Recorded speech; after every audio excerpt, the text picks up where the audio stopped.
reliable and comprehensive information about their numbers and whereabouts, and ensure their dignified treatment and their safe return.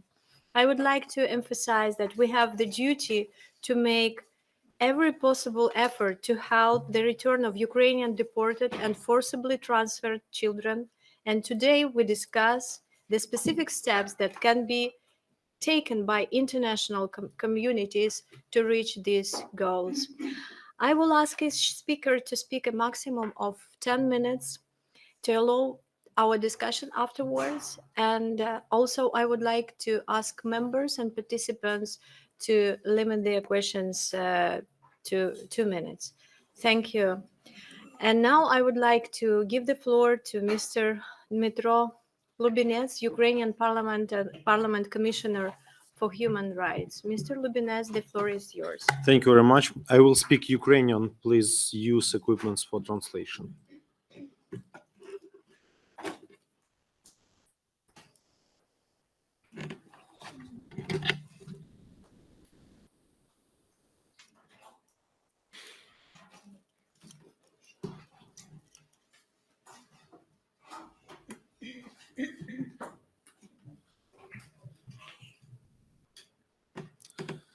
Yeah, everyone is ready.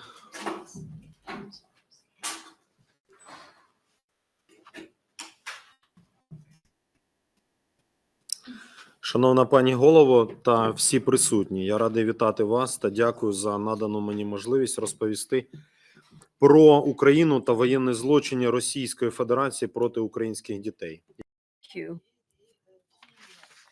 For the opportunity that's given to me to talk about war crimes against our children. I'd like to thank PACE, thank the Parliamentary Assembly for all the efforts and measures taken to help protect our children. I'd like to start with some dates and terms. When I hear that the Russian Federation kills and deports Ukrainian children and has been doing so since 2022, well, usually I ask for precise dates, and I like to give precise dates. It actually started in 2014, and for 10 years, Ukraine has been subjected to the violations of its citizens' rights. And according to the latest data that I will submit to you, these latest data are things that we collect very carefully. And so I've come bearing statistics, the latest statistics on victims of the Russian aggression. And most particularly, the number of children that are the victims of these attacks by the Russian Federation. Our children have had to grow up very, very quickly. Their lives have been endangered. 512 Ukrainian children have died in the conflict. Bogdan Kosachenko was one of these victims, these young victims. Bogdana, she's a young girl, very active. She was killed by a Russian missile.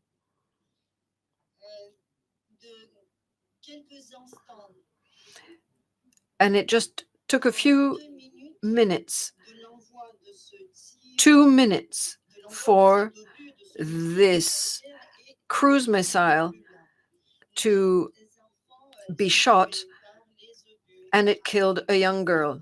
In Vinnytsia, in Odessa, in other cities, Ukrainian children are dying under missile fire. No other region is actually protected from Russian drones or missiles.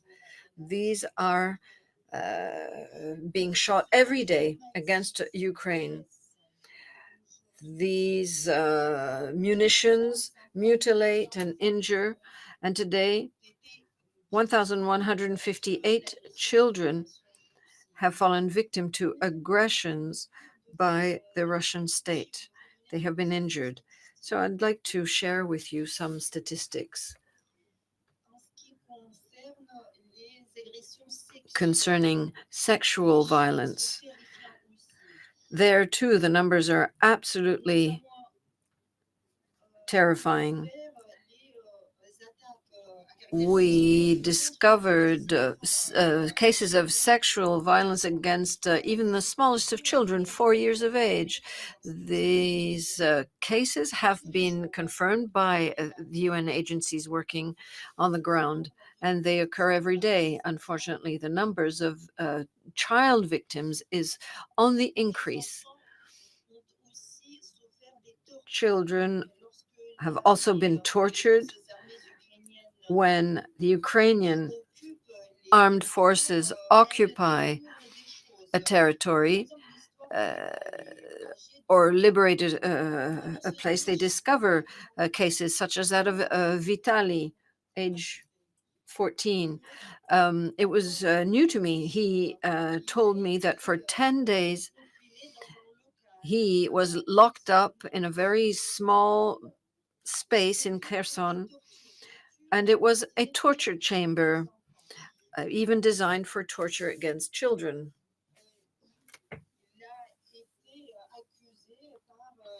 And he was accused by the occupiers of having given information on the strategic positions held by the Russians. And he denied. He said, how could that be possible? I don't have a cell phone. I can't film anything. And all of that, none of that information was taken into account, and he was tortured. 75 children were tortured in the same way that he was. And these are not isolated stories.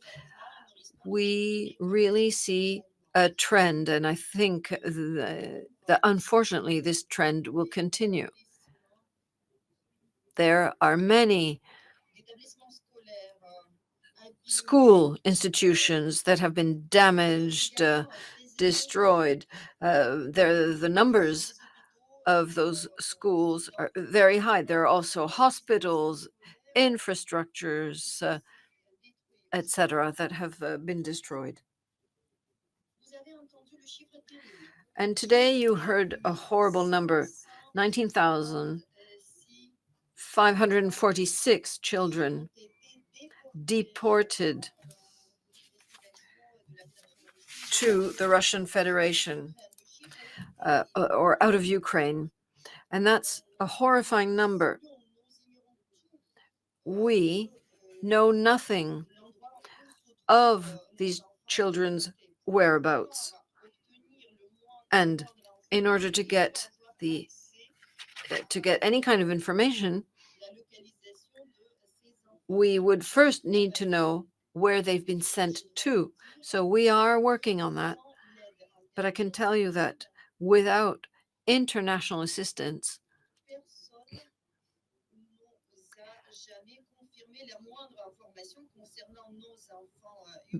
because we can't get international assistance for this, we have had no confirmation of the numbers or location of these children sent out of Ukraine. As Commissioner for Children's Rights in Ukraine, I contacted many international organizations to ask them to establish contact with the Russian Federation in order for us to be able to trace the deported children.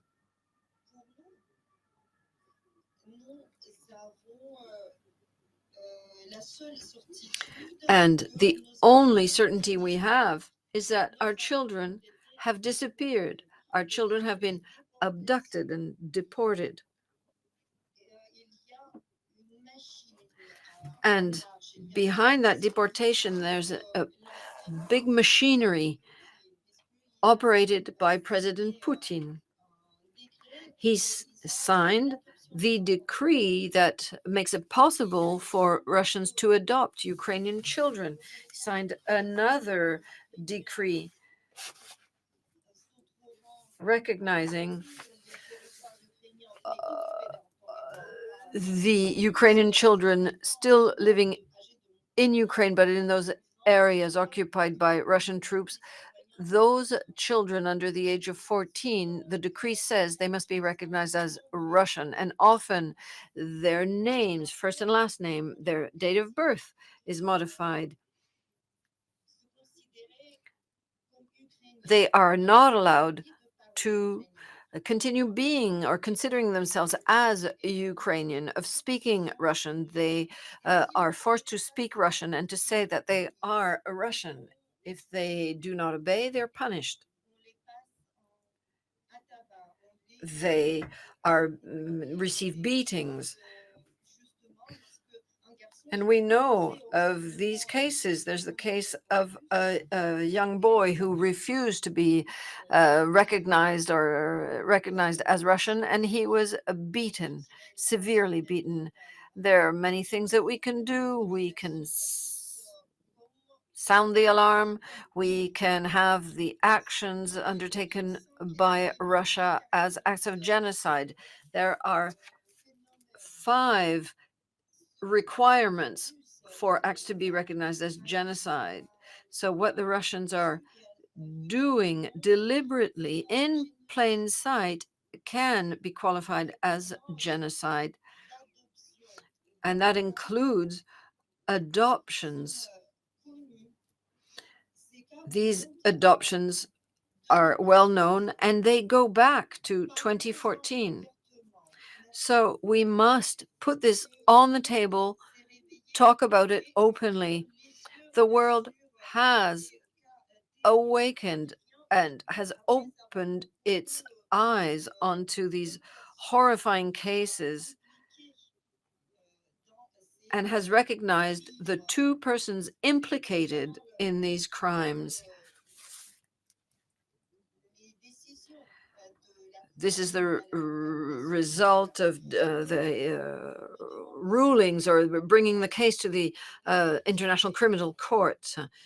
We mustn't be afraid of characterizing, giving the legal characterization of the events going on in Ukraine as a genocide, because that is exactly reality. We cannot. We haven't managed to get back any of these deported children, despite our ongoing efforts.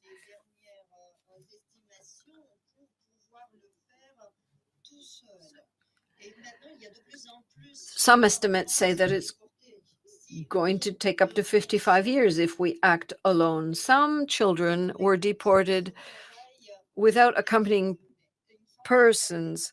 And if we want to carry this work through, this might take us 100 years. Russia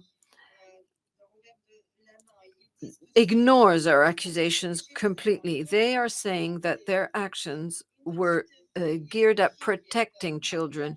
You have here a picture of Margarita Protopenko, 10 months, a baby, 10-year-old baby. She was in Kherson. Member of Russian Parliament Mironov kidnapped this baby.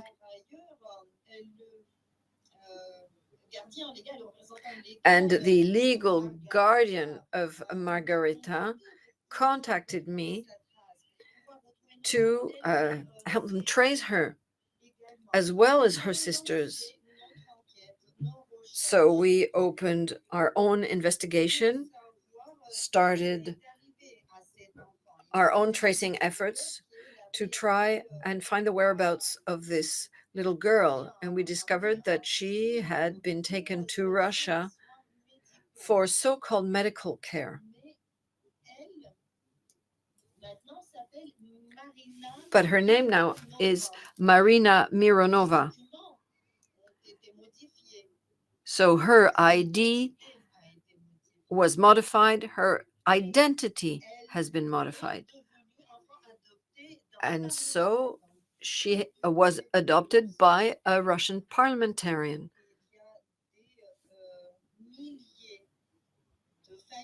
And there are thousands of Russian families that thus illegally adopt our children. on the initiative of Maria Lvova-Belova. And in the oblasts of Lugansk or Donetsk, every day in these oblasts, children are being sent to Russia for adoption. I know that today you'll be meeting with the representative of the International Red Cross Committee, and I would like you to ask them this question. What is the official terms of reference of the organization? It is all about protecting the civilian population living close to the contact line. I'd also like you to ask them another question on the number of civilians that are kidnapped or abducted every day.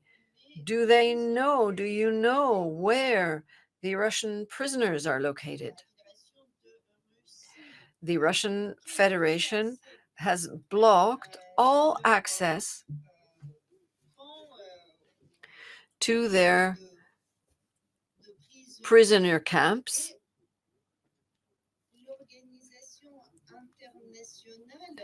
and the international organization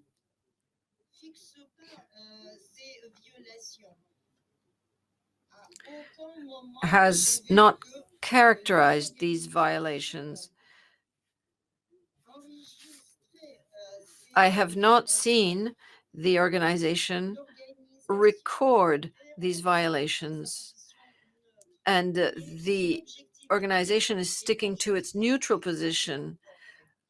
But really, justice has to prevail. And so today, publicly, I would like to say that the global system for the protection of children's rights doesn't exist. It cannot exist as long as the Russian Federation does not abide by its international commitments taken as part of international conventions. And so concerning the children,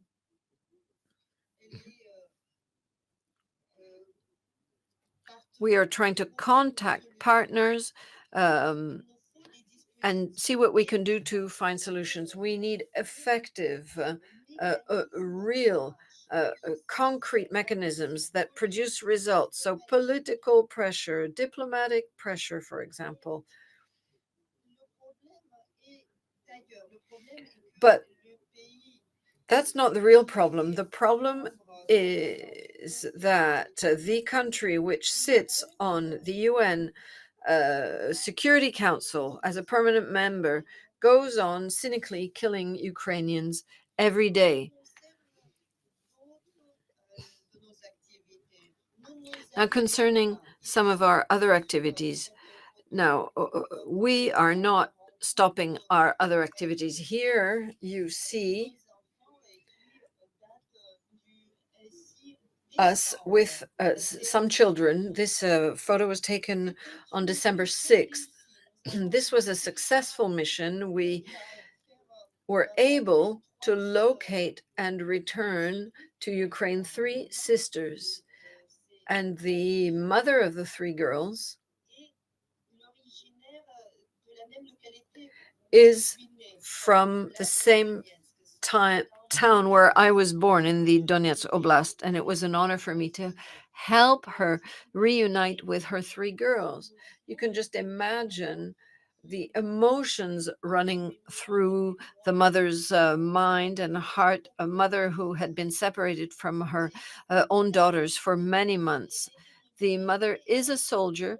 She was mobilized and called to the front within the first hours of the aggression. The children were at home, and 1 week after war started, the town was occupied by the Russians. So the children the girls were not allowed to say they were Ukrainian. They were not allowed to speak Ukrainian anymore. That's another war crime by the Russian Federation. I'm not going to go into all the details of the repatriation of these girls, but it took a lot of work. It lasted over several months, and Qatar helped us locate these girls, as well as UNICEF. But I'm telling you all of this so that you can gauge how huge this issue is. The Russians refuse to give back the children.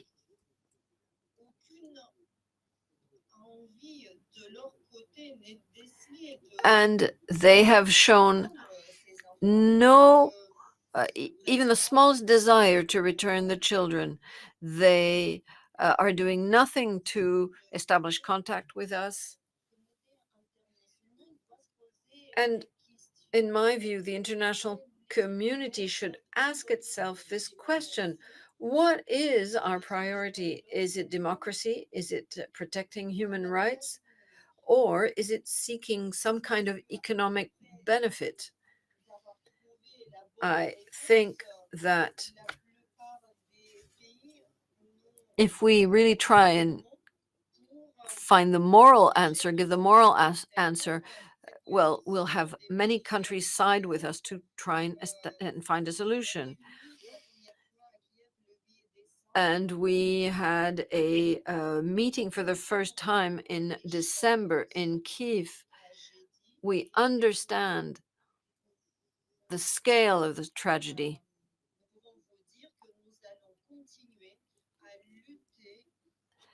And we can tell you we will continue to fight for each and every Russian child, each and every Ukrainian child and Ukrainian household. And we do so and will do so for all the citizens, for all the countries that have opted for a democratic government. So thank you very much. Slava Ukraini, long live Ukraine. Thank you very much for your support. Thank you, Mr. Lubinets, for your testimonies and the recent story of return of these three children. And I very much hope that this committee will be the body, the organ that will speed up, will enable speeding up of process of return of our children, because we really need to put our efforts into this and engage our partners, our member states into this process. Thank you very much. And now I give the floor to Mr. Pisco, rapporteur on deportations and forcible transfers of Ukrainian children and other civilians to the Russian Federation or to temporarily occupied Ukrainian territories, create conditions for their safe return, stop these crimes, and punish their perpetrators. The resolution that the Assembly adopted in April this year. You have the floor, Mr. Pisco.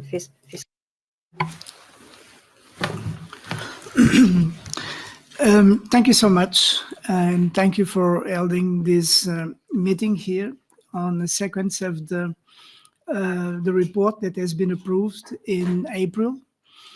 7 months have gone now, and I think we have a lot of questions after these 7 months. First of all, many thanks also for all the informations and the insights that Mr. Lubinets just gave to us. And let me start by saying something that I heard this morning by our colleague, our former president of our committee, Theodoros Rossopoulos, which said that we must not get used to these situations. And I think we are living very dangerous times of taking the words of Hannah Arendt, of banalize the evil. And if we are in front of something that is the evil, is what has been done by Russians towards the Ukrainian children, deporting them and take them out of their values and culture. And that is more or less the aim of the report. The report, what it wants is to, first, to denounce the situation, and then second, to describe the mechanisms that were put in practice by the Russian Federation. And in those mechanisms, we understand very well that we are confronted with a state policy, everything that is totally programmed and organized in order to make the deportation as effective as possible. And it seems that the Russian Federation does not want to cooperate, as Mr. Lubinets just said it. And that is the worst situation that we can be confronted on. Because if the reasons are for instance, demographic questions, as some say, so it means that they have a plan, a very well-organized plan. And is a state policy, because in reality is from the top to the most local domain of persons that are helping in those practices of deportation. So the first thing that we must not allow that this situation happens, and I think that international community must scream much louder than what has been doing until now, because it's not acceptable, because it's horrendous, it's a monstrous situation, the deportation of children, and it seems that the world is more or less comfortable with the situation. We must not, because if we accept it now, we'll accept it in other situations in the future. It's a very bad precedent, and it's a very bad precedent also to the international law. The international law now is being totally violated at all levels. All the war law are being breached in a scandalous way. And in this particular case, and I think that is the first document of a multilateral institution that points the question of genocide so clearly and wants to have consequences of that practice of genocide, because the Convention of to prevent the genocide and the Rome Statutes of the ICC states clearly that this practice of deportation of children, it consubstantiates the practice of genocide. So it's something very huge, it's something very serious, it's something very dramatic, and that should not be allowed by anyone. So saying this, I also would like to say that there are some things that now I think the international community must do. First, I think that the moves that have been done in these 7 months at the level of the institutions are very important. The adoption of the report is very important. The fact that the Committee of Ministers hold this question and want to go forward with it is very important. The fact that the Reykjavik summit is handled also this subject is very important. The ad hoc commission now being put in place is very important. So we're going to have consequences. But we don't have the cooperation of the Russian side. And that is the worst part of everything. Because when we look at the numbers, and for me, we have another dramatic question concerning the numbers, because we have the numbers that you just said of 19,676 children that are recognized as being deported. And the numbers that since the beginning, I get to have the knowledge, as this morning also has been said, is that the Russian authorities are saying that at least 700,000 children have been deported. Ukrainian authorities say that close to 300,000 Ukrainian children have been deported. So, and there is only the register of close to 20,000. So where are all the others? Where are all the others? Even it's very difficult to know. We could never know the exact numbers, but we have here a universe of totally disappeared children. And it's need to, I guess we need to work very strongly in identify these children and to know where they are. There are some information that says that children are in more than 50 provinces of in the Russian Federation. So there is already some information. We have to, the international community have to work much harder to know the names of those children and to know where they are and in which conditions they are. Because many of them, with those processes totally illegal and unacceptable of foster adoptions, change, acquisition of nationality, and all these Russification practices, they will probably make those children be loose forever. And I would like, but personally, I take it personally, and as what I think that the international community should do, that should not be accepted that would happen. So the question is that must become a priority of the international community and of all the international multilateral institutions, from the PACE, from European Union, from United Nations, and from regional organizations. And this subject should be on the table for some of the reasons that I've just said. And we must, I think the international community should have the highest ambition for that. Of course, you said it, and you said it very clearly. All children must return. And that is what we should do. All children must return. All children, not even one should stay in Russian Federation or being subjected to this process of Russification or stolen identities, should not. So what I'd like to say also concerning this situation is that usually there is a country that is not being so frequently held on this situation, which is Belarus. Belarus has also responsibility. And I was recently with some of the Belarusian exile, and they said they have at least reported the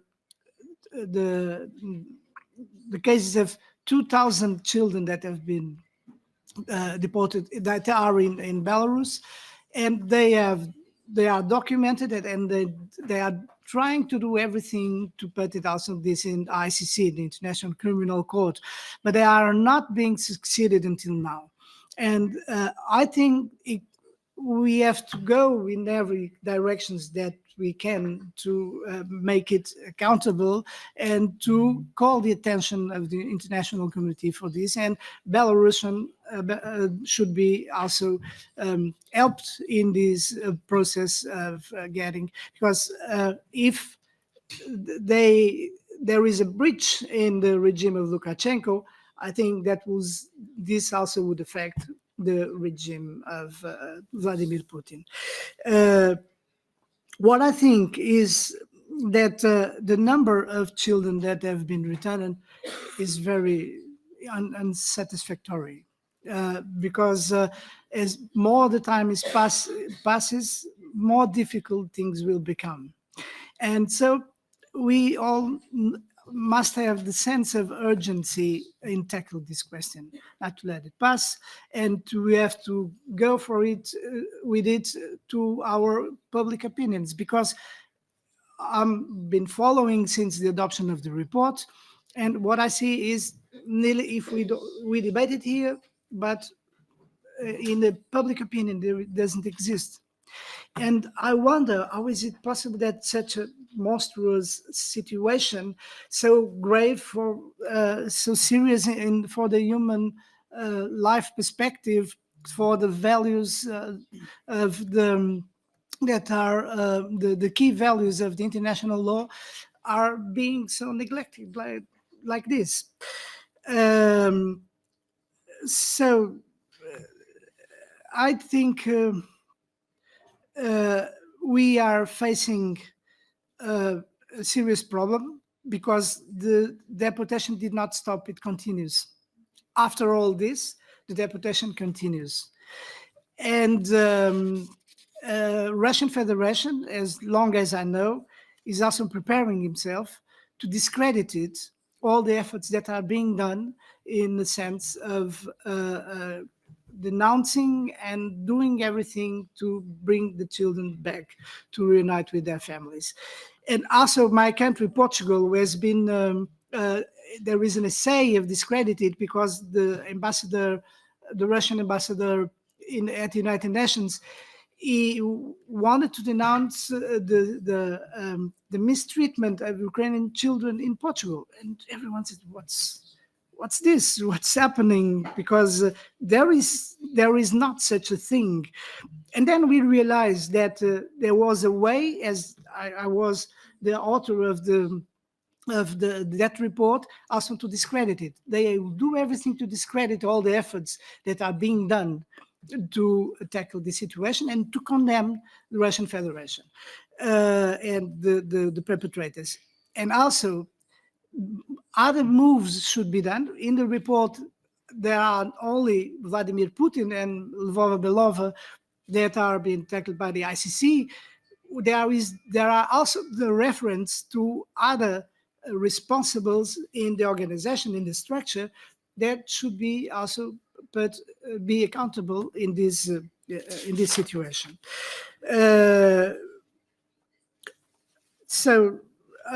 And for finishing, I think that we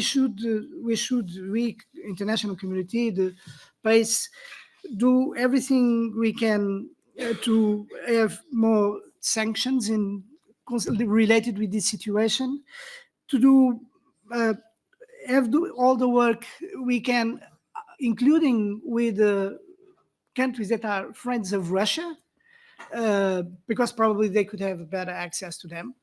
There's a way to do something also, and to do an international pressure to stop deportations, to stop all the process of adoption, the acquisition of nationality, and to create all the conditions to have all possible names and whereabouts of the children that are were being deported to Russian Federation or to the territories temporarily occupied. So I hope we could keep on working on this, because everything is about to be done. Everything is about to be done. We have done little steps, in my view. Much more bigger steps must be done to tackle this situation. Thank you.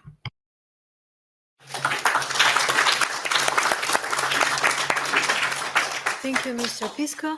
And now we will watch the extract of the documentary Russia, Ukraine's Stolen Children.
My dear mom, please bring me back home.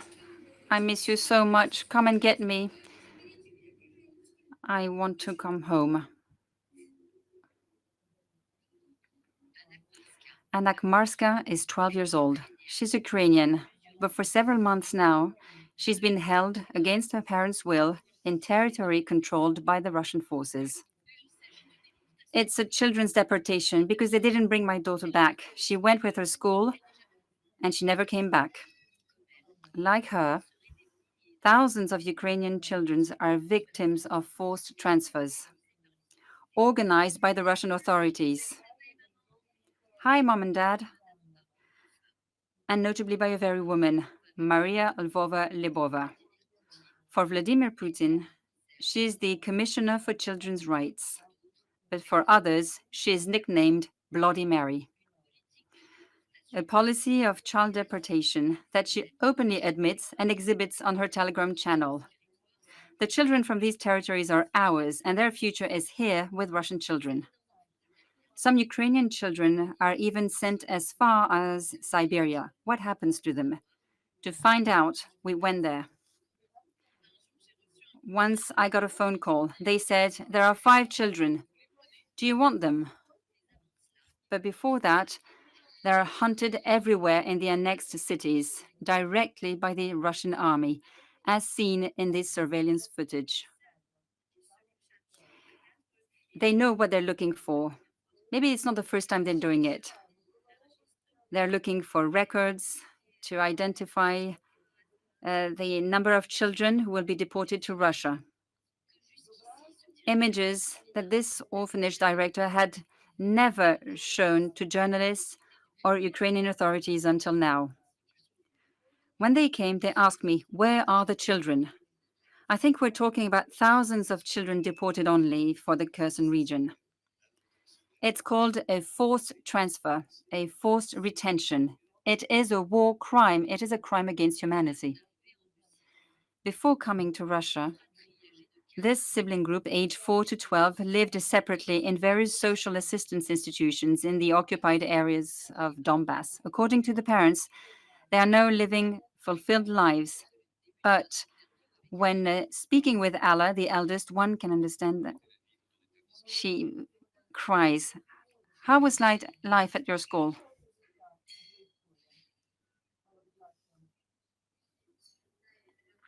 Alla, please don't cry. She's thinking of her friends, of all the people she liked there. My life there was good.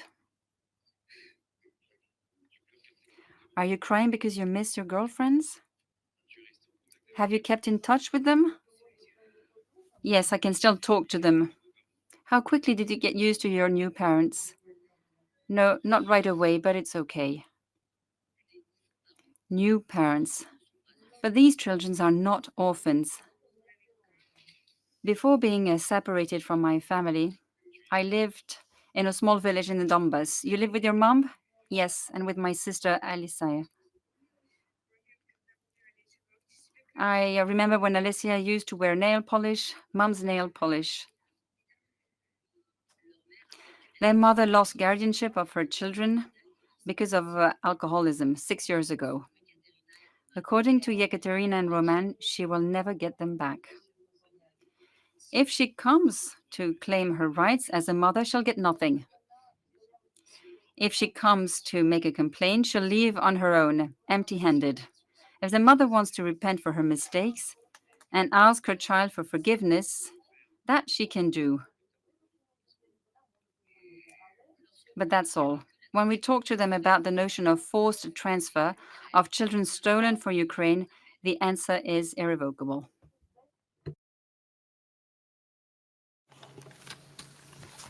Thank you, Madam. And now I would like to give the floor to Ms. Philomena Remy, the special correspondent, and you are the author of this video, of this film. Exactement. Mesdames, Messieurs, Ladies and gentlemen, on the 1st of October 2022, I read in Le Monde an article entitled Ukrainian children deported and becoming Russian, it is against the rights of Ukrainian. It was a letter signed by a child psychiatrist, and we could read this word in this article, deportation, and I was deeply shocked. Deportation of Ukrainian children in Russia, and today it's unimaginable. However, it is the case. But at the time, we have no numbers, no official inquiry for weeks and months. It was very difficult to get information. And I was asking myself, are we sure we can talk about deportation? Isn't it an exaggeration? Now, to investigate, I do what reporters do. I went there in December 2022, saying that I was preparing another film. And with colleagues, with a team without whom nothing would have been possible, we worked days and nights for 2 weeks to make this film. Now, in this extract, you can see the beginning of our film, as well as an extract which was filmed in Russia, thanks to help on site, because we never got a visa to go to Russia. But thanks to our colleague, we were able to find 5 children in a village 4,000 kilometers away from the Donbass on the Russian side. And our friend stayed anonymous, but it was important for us to show what was happening to these children in Russia. Now, we had to overcome many difficulties. We had to go to the Kherson region while bombs exploded on a daily basis. And we also, there was fear everywhere in the city, suspicion, and the families who actually sent their children to these holiday camps in Crimea was feared of being seen as traitors, and many hadn't talked to the authorities yet, and they were also scared to see that the city being taken back by the Russians. And at the time, I was thinking, how come they gave their children to the enemy? What we need to do is try to imagine. We can only try to imagine the confusion, the sense of powerlessness when you're in the middle of a war. You can hear the sound of the bombs, hunger, the cold, and so the children try to send their children away just a few days. And they were also ashamed that they trusted the wrong people, ashamed that at the time, they believed that their children would be able to smile far away from the noise of the bombs.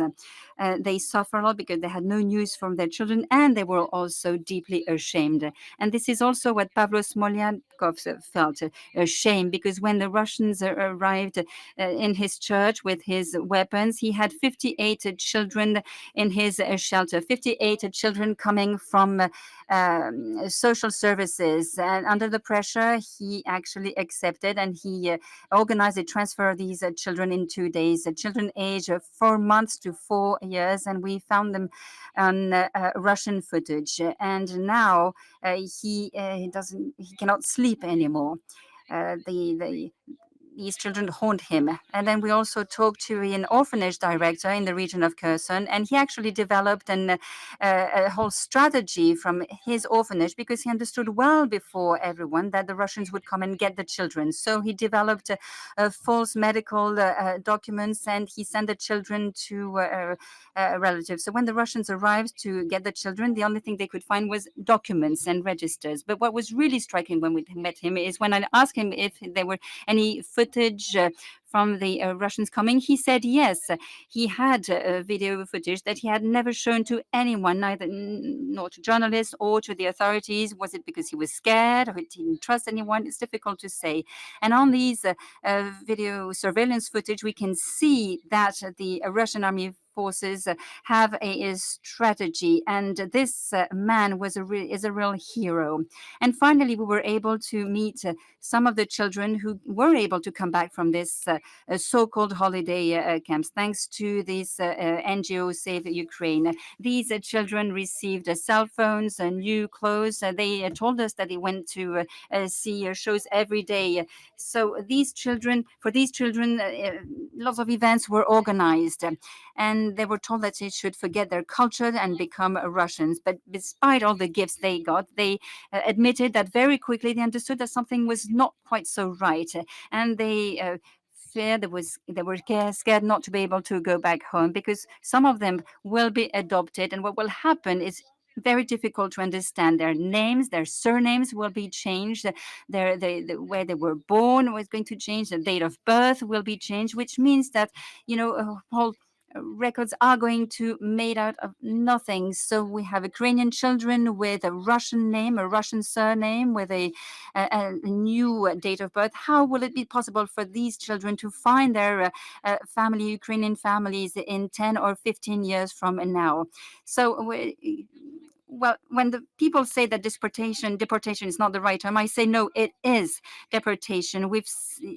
Has been happening in front of all of us. We can see it in the social networks. We can see it on Bloody Mary's Telegram channel, Maria Lvova-Belova. The whole world could see that these children were being distributed like any object. And at the end of our film, Anna Kmarska, 12 years old, you saw her at the beginning of the extract, she was able to reunite with her parents, as 386 other Ukrainian children only. So 387 Ukrainian children were able to go back to their family, whereas Moscow say that 700,000 children were in Russia. What we know for sure is 387 Iranian children were able to go back home, but is such a lower figure. So this deportation is being organized by Vladimir Putin and Mrs. Lvova-Belova, and we know that there's another terrible consequence, is that the fact that it's now hardly possible to repatriate these children, because they are the witnesses of these crimes. Today, as we all look to the Near East, let's not forget these children. Let's not forget what is being done. Let's look at what is going on. So Russia has launched a massive campaign, a structured campaign, to separate children from their parents and deport these children, because there's no other word to qualify what's happening. Thank you very much for your attention.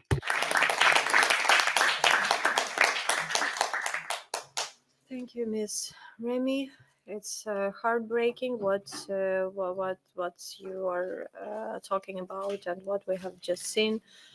And now we will watch the second extract of the same documentary. A different document. Here, The title is Ukraine almost the story. same. Yeah. But with the same title. It's different, but with the same title. All of them say that. You can't call it anything else.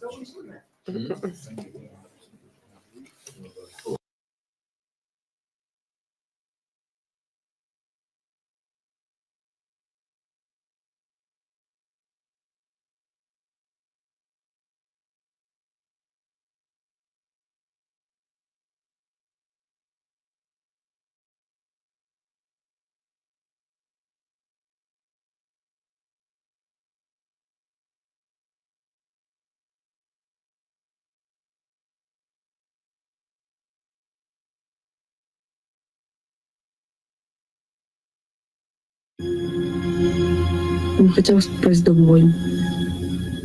Родители бросили, и они вас не собираются забирать.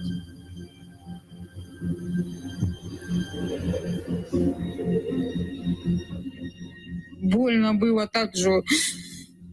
И что теперь делать, и как?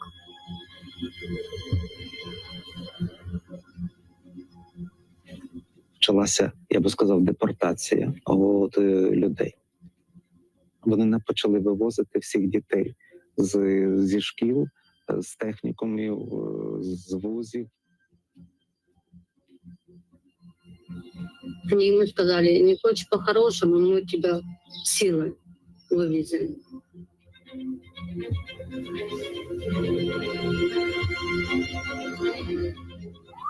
Мы должны были разговаривать на русском. Ничего такого, что было связано с Украиной, то есть нам нельзя, потому что тут какое-то наказание для нас. Президент Российской Федерации Владимир Владимирович Путин. Спасибо дяде Юрию за то, что он меня, мою сестру и сотни тысяч детей спас с Мариуполя. Можешь подойти и обнять. Смотри, дети, давайте все обнимемся.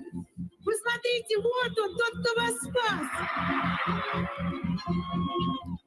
То есть они выгнали ЗСУ из города, то есть они сами туда заехали, и все, и как бы типа нас спасают.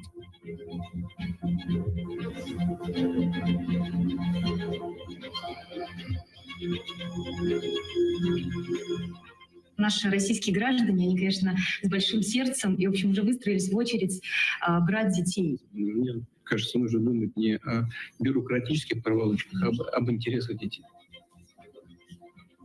Они были, собственно, приняты Россией в связи с тяжелой обстановкой, в связи с угрозой жизни и здоровью.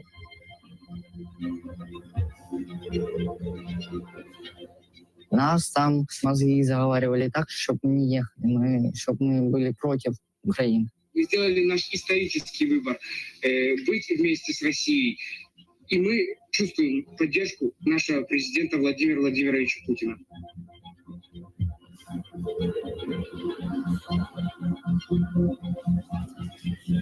Уже несколько раз чуть ли не плакал: приедь, забери, приедь, забери. Бог его знает, что они надумают. Это страшно думать.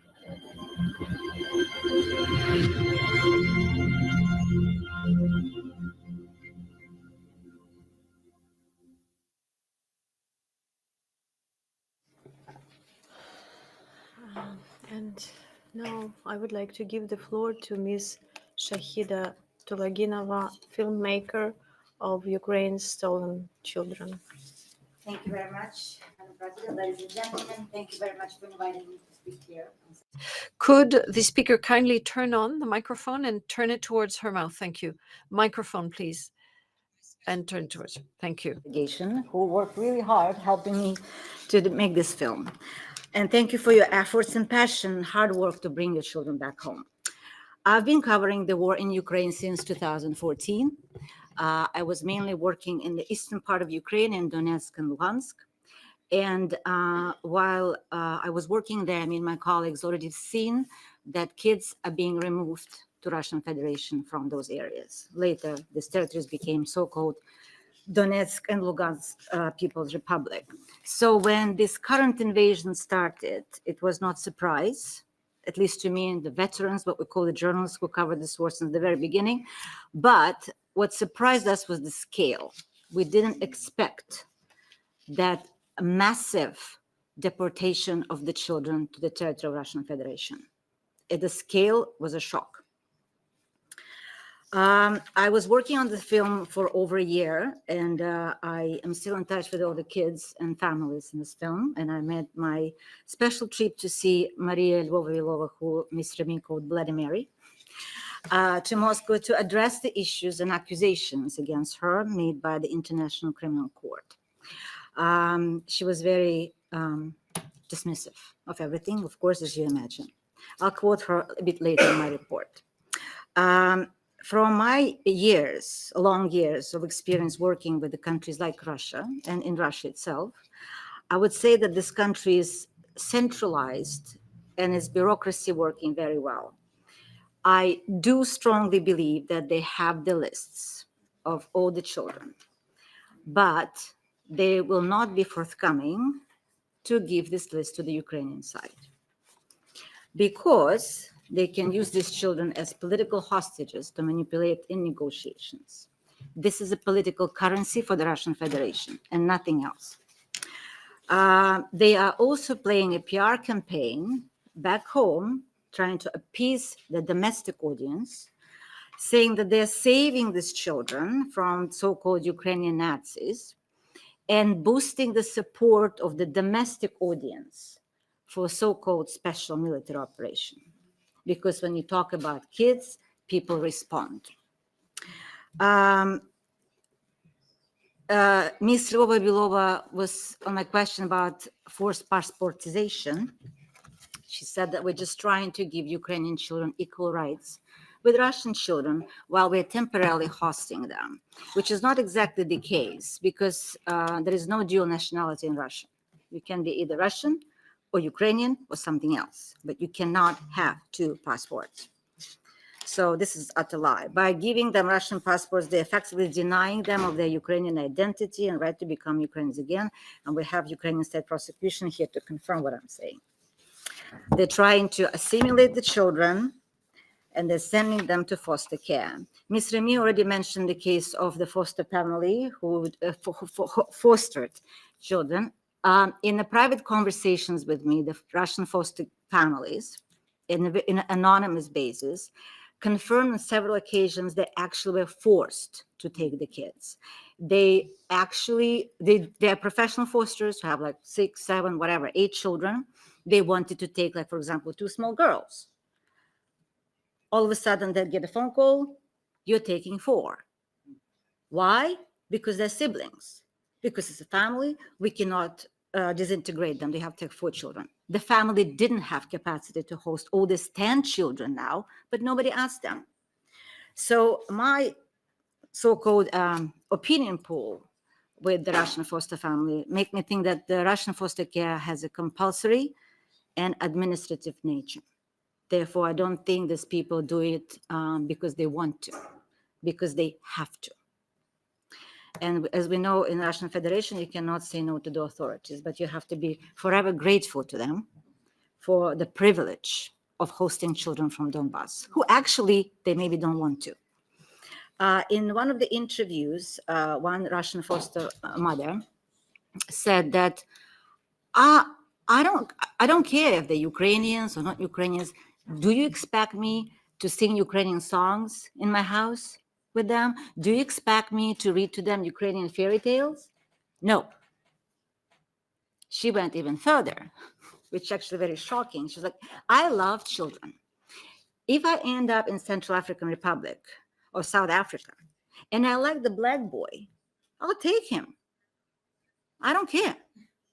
And I'm like, seriously? Did anyone ask you if the boy wants to be adopted or fostered? No, I like the boy, I like the children. I'll take him, I don't care. I love kids. Fantastic. President Putin likes kids too, as we already figured out. During my 25 years of professional experience, covering a variety of wars and conflicts from Syria to Myanmar, I've seen a lot of hideous crimes committed by armed forces against civilians. But what Russian Federation is doing towards Ukrainian children deportation is beyond evil. They manipulated little kids' minds. Kids are threatened because they're by themselves, they're in an enemy country, and they understand it, even if they're very small. And trust me, I have 2 children, I kind of understand something about child psychology. In the meantime, Russia's pretending that they're saving them, which is really not true. About the manipulation and confusion on the brains of the children, a 14-year-old girl from Lugansk, who was fostered by the Russian family, when asked, where are you from? She mentioned the name of her village. And then she said, it used to be Ukraine before, but now it's Russia. Total confusion. 12-year-old boy I spoke to, who was taken to Crimea to the camp. And I said to him, but Crimea is Ukraine. He's like, no, Crimea is Russia. I was like, no, Crimea is Ukraine. He's like, oh, maybe there are 2 Crimeas, one Russian and one Ukrainian. And this kid was born a little bit before the first invasion, like in 2014. All of the returned children I spoke to say that their peers believe that Russian brainwashing, that Ukraine is in ruins, and nobody is waiting for them there. 15-year-old Kostya, who you briefly saw in the trailer, he is from Kherson region, and he was deported to Russia, to Krasnodar region, and was fostered. He said he genuinely believed that if returned to Ukraine, he will be executed as a traitor. So when his sister finally arrived to pick him up from his Russian foster care, it took her 3 days to dissuade the boy. Kostya then tells me that when he saw Ukrainian soldiers on Russian-Ukrainian border, he virtually froze. He couldn't move, he couldn't speak, because he thought he's going to be killed. And he only calmed down when the Ukrainian soldier came to him and said, "Don't worry, you're home. Nobody's going to hurt you." Whew. Can you imagine? And this boy spent 6 months in Russia. What happens to the children who spend there over a year in occupied territories? Their brain is totally screwed up. Maria Lvova-Belova dismissed Ukrainian figures about around 20,000 deported children, saying that her office didn't receive any appeals and applications from the Ukrainian parents and relatives. Which brings me to the following question. I know that Ukrainian state prosecution and other agencies like Ombudsman's office receives appeals from the parents. I don't understand whether there is any interaction with the Russian General Prosecution Office. Maybe they have to register some appeals as well, because they, at the end of the day, these kids are on the territory of Russian Federation, so they must look for them. Maybe the Ukrainian parents and relatives should file their appeals there as well, just as an idea. But again, I'm not an expert. The least they can do, they will register the cases, because it's a very bureaucratic state. During the course of my work on this story, I met a woman called Halia, also from Kherson region. During the occupation of Kherson, Russian soldiers stormed into her house and took away her 14-year-old son, Serezha. Halia has several disabilities. She cannot write properly. She cannot read. She is really struggling. She's got 3 kids. So one of them was Serezha. The last time she saw Sergei was about August 2022, and she had no idea where they took the child. And because she's got speech problems and etc., she didn't know where to go. So after the occupation, somebody actually asked her to file a report to prosecutor in Mykolaiv region, I think, but she didn't know what to do. In parallel, in the meantime, volunteers were scrolling through Russian adoption sites, and they found a boy from Kherson region. Luckily, they didn't change his surname and the place of birth. Located him in Pechory in Leningrad region in a boarding school. Apparently, the boy was about to be fostered. So God bless those volunteers. They found Halia, who was already back in her village in Kherson region, and made her journey through Estonia to Pechory possible. And guess what? The kid didn't want to go back. He wanted to stay. It took a priest and a mom and some other personnel to convince him to come back, because he thought, there's nothing for me in Ukraine. But imagine how many more boys are like this, like Sergei, whose parents are with disabilities or they don't know anything to do. And the kid who also is a bit on the autism spectrum didn't know the number of his mom. And his mom didn't even have her phone because she was so poor. So it's a no-win situation.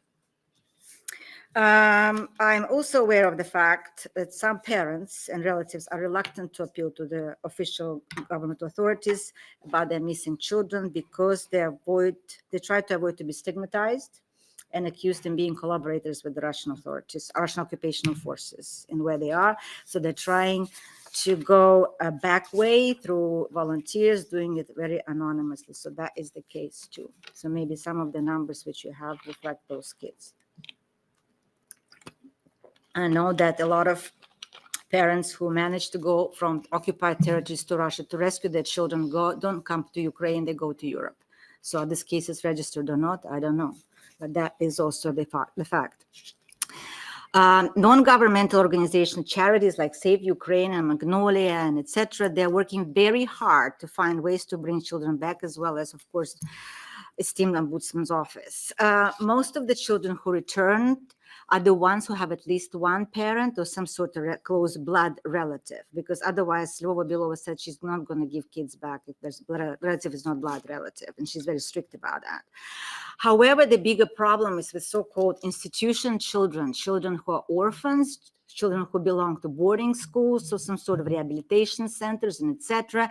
And in this case, I think Ukraine needs a big support of the international community to figure out the mechanism of bringing these children back, because Lvova-Belova has no intention to give these children back. And these children are the most vulnerable, and they need protection.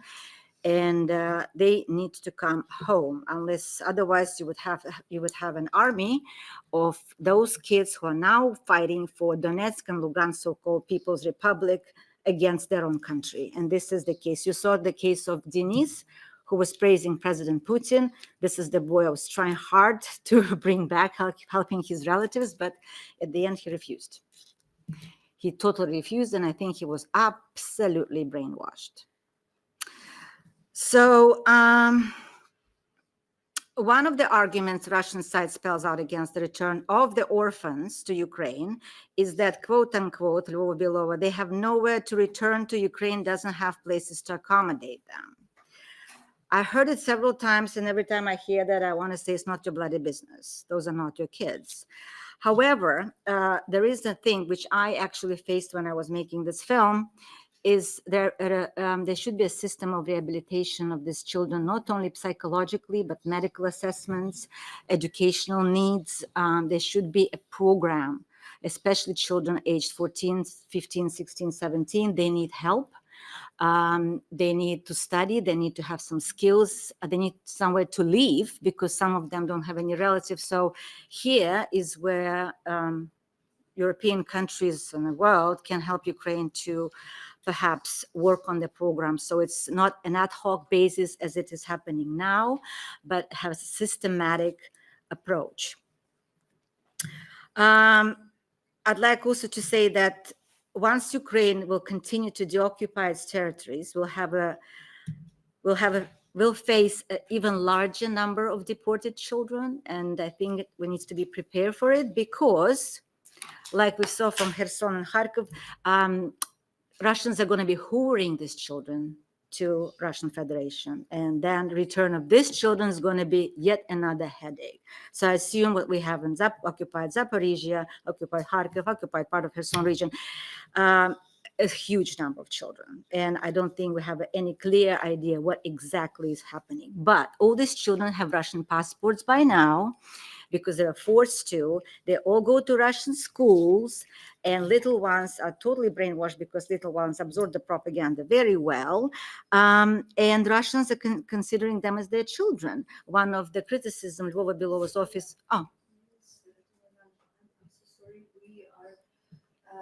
Microphone for the president, please. Thank you.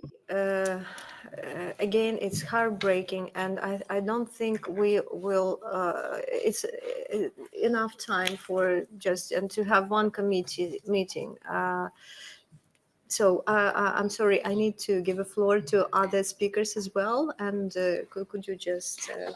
concluding note, I totally agree with the Ombudsman and Mr. Pisco. International pressure should be very, very high, because Russians do respond when you threaten them. And if they do, so be it. Thank you very much. And Slava Ukraini.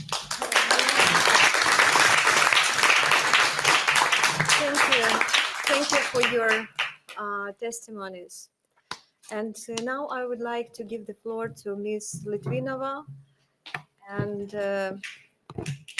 Ms. Daria Kasyanova. Okay, I'm Viktoriia Litvinova. I will start.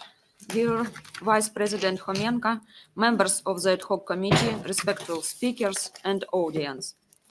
We are deeply grateful to the Parliamentary Assembly of the Council of Europe for support and efforts related to protections of Ukrainian children in ongoing armed conflict.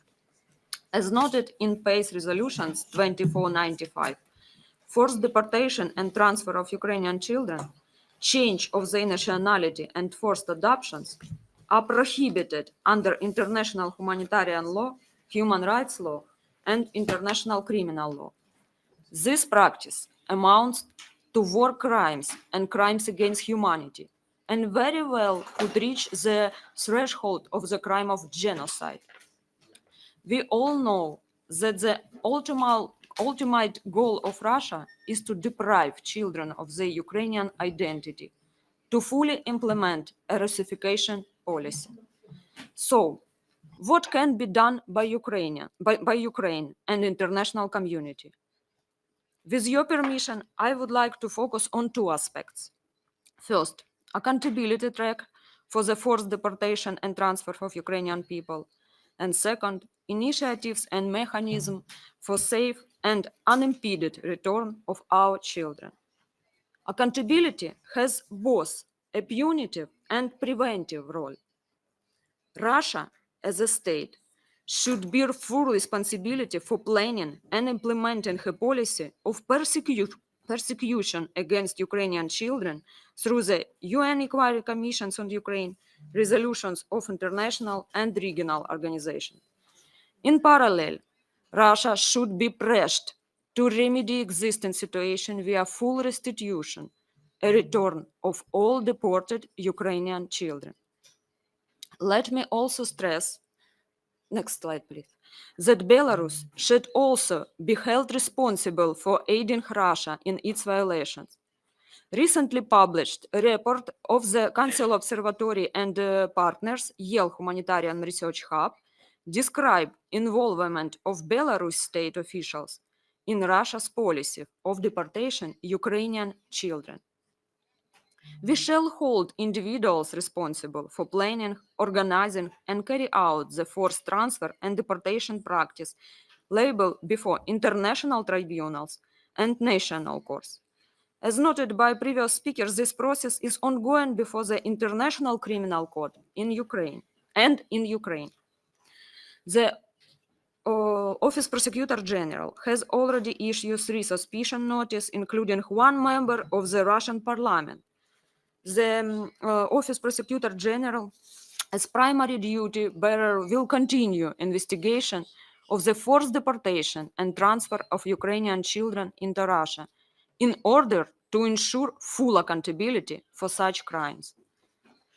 The sanction regime can be additional measure of response by international community, both against Russia as well as associated entities and individuals. Let me now move to the immediate task at hand, return of all forcibly displaced Ukrainian children. First and foremost, we should document every case of forced transfer and deportation of each child. In parallel, the international community should pressure Russia to provide comprehensive list with names and whereabouts of all Ukrainian children in line with its obligation under Additional Protocol 1 or 4 Geneva Convention. Within the criminal proceeding, apart from the National Bureau of Information, we are cooperating with the Ukrainian law enforcement authorities in order to identify and trace children. We are also closely cooperating with a number of states and institutions having capacity to track information about forcibly displaced children. According to the latest estimates, 90,546 children have been forcibly displaced or deported from Ukraine to either Russia-occupied areas of Ukraine, the Russian Federation, or Belarus. The vast majority of children are from occupied areas of southern and eastern Ukraine, Kherson region, Kharkiv region, Zaporizhzhia region, Donetsk and Lugansk region, as well as small area of Mykolaiv region. Russia should also hold the change of nationality and adoption of Ukrainian children deported to Russia or present in occupied territories. These conditionalities cannot be changed. In parallel, we need to establish an international mechanism for children's safe return to Ukraine proper. Let me address the latest development of these directions. As previously mentioned, Dmytro Lubinets, on the 8th of December, Ukraine hosted the first meeting of the International Coalition for Repatriation of Illegally Deported and Forcibly Displaced Ukrainian Children to Ukraine. In parallel to supporting accountability initiatives, the coalition will contribute to the establishment of a monitoring mechanism to collect relevant data and of presenting progress reports to the international community. Most importantly, the coalition agreed to make all possible efforts to return Ukrainian children who have been illegally deported and forcibly displaced by the Russian Federation to Ukraine and support the process of the reunification with families and placement in family-based care setting. It means that the international community is united its efforts to confront and pressure to Russia Federations to comply with its obligations under the relevant rules of international law. So, what are the options? Under international humanitarian law rules, the parties to the conflict may appoint a neutral third party, a protecting power, which is given the task to monitor observance of the IHL rules. Thus, it includes monitoring implementations of the provision related to the children in force Geneva Convention and Additional Protocol 1. Historically, the protecting power made it possible to repatriate civilians. It has the role of the intermediary. However, for this mechanism to be used, there should be a consent from both parties. In procedure for appointment of the protecting power phase, the organizations which offer all guarantees of impartiality and efficacy can be asked to act, such as the United Nations High Commissioner for Refugee and so on. Protecting power offers good offices and could also be empowered to negotiate via agreement, including the issue of repatriation. Ukraine has made efforts to appoint a protecting power, a neutral state who would safeguard the interest of both Ukraine and Russia. However, such efforts have been rebuked by Russia. Without a designated protecting power, Ukraine has calling for international assistance and made several attempts to negotiate the release and return of children. Unfortunately, the efforts of return and repatriation of children often happens after the end of war. We all remember the kidnapping of children by Nazis, including the story of 200,000 Polish children. The repatriation process was both challenging and traumatizing for children as time has passed. Notably, the abductions, exterminations, and germatization of children was also addressed at the Nuremberg Tribunal. With that in mind, the international coalitions may become critical factors, not only is creating a unified front for pressing practical solutions and mechanisms in line with the existing rule of international law and international humanitarian law. Thank you for your attention.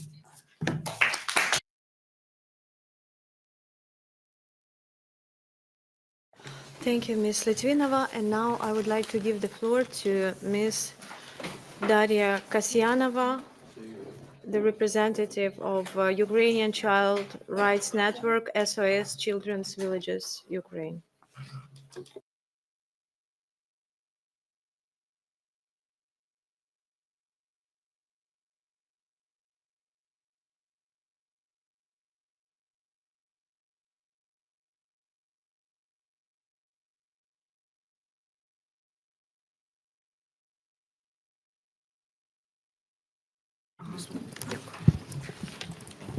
Okay, I would like to talk Ukrainian. Я Дар'я Касьянова, я представляю українську мережу за права дитини. Je m'appelle Daria Kasyanova. Je représente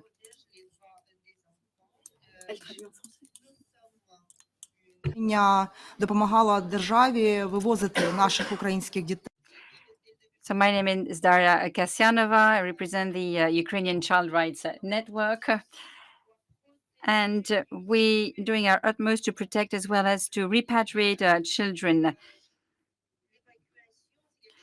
Evacuation is something that we've learned doing since 2014. So it was well before the full-scale war. So we evacuated the children, and particularly those who were in specialized institutions. Starting in 2022, foster families contacted me and were asking me for help.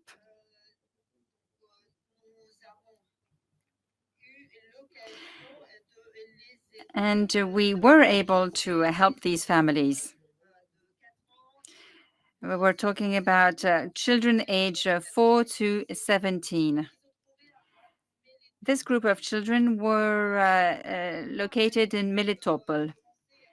At the time, then I tried to establish contact with them, but I had to evacuate myself, and I went to the west of Ukraine. But I managed to locate these children. They were in the Donetsk Oblast. Now we have no specific mandate. We haven't got a huge experience when it comes to returning children, but nevertheless, we try to find solutions to reunite these children with their families. And we heard about so-called filtration camps back then.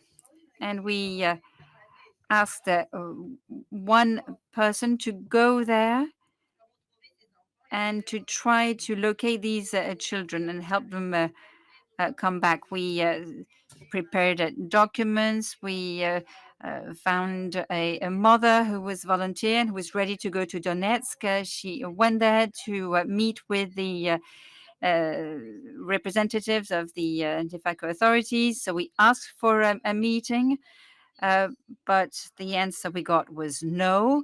But after a while, we managed to reunite the children with their families. So that was a positive experience, and that is why we try to do more. And in total, 135 children were located and returned. Usually, we have the impression that the children who are deported have no parents, or the parents did not really take care of their children, and that is why the children were deported. This is what one could think, but not at all. We're talking here about children whose parents actually died because of the war. So that's the first category, the first group of children being deported. Now, the second category of deported children is made of orphans. And they were in orphanages in Crimea, in Donetsk, or in Lugansk areas. Let me point out that most of these orphans have legal guardians, but it's extremely difficult to return these children. The third category of children are orphans. We know Bogdan Ilinokhin. He is part of this category of children. And these children are also sent to Russia. And there's another specific group of children. Children whose parents are actually fighting for their country. So the parents were sent to the front right from the start of the war, and these children were sent to relatives. It's a very difficult situation.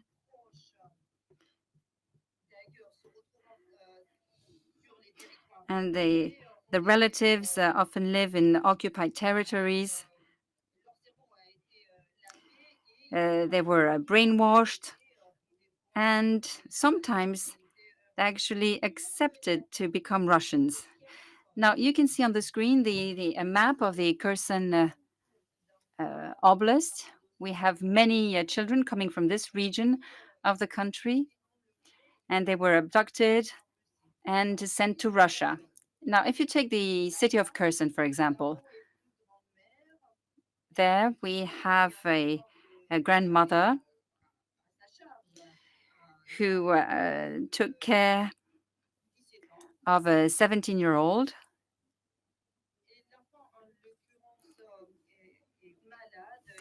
Now, this 17-year-old was sick. He was epileptic.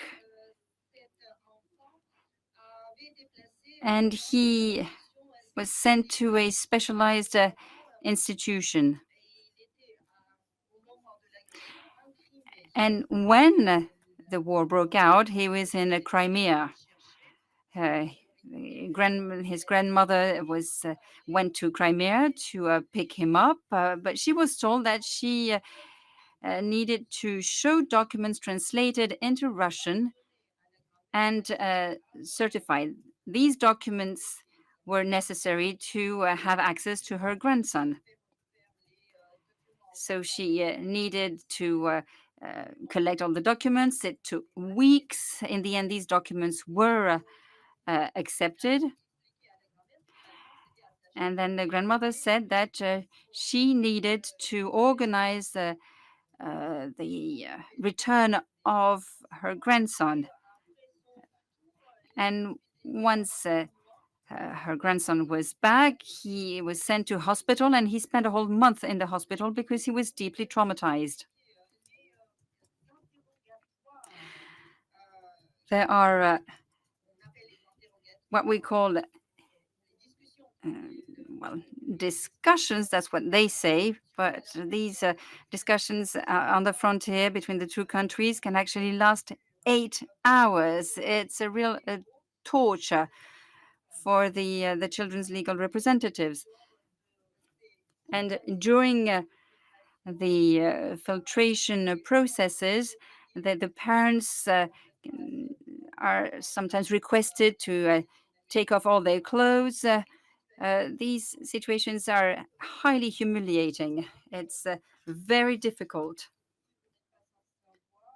And of course, you know that most of the countries actually close their borders with the Russian Federation. So it's very difficult to have access to Russia and to track the children. And it can take as long as 17 days to come back to Ukraine. One parent from our group actually left, and it took him days to reach the border. And when he reached the border, he was told that his child had the Russian citizenship, had become Russian. This child indeed was sent to a foster family. Now the child said no. The foster family rejected the child, so the child was sent back from Russia to Lugansk.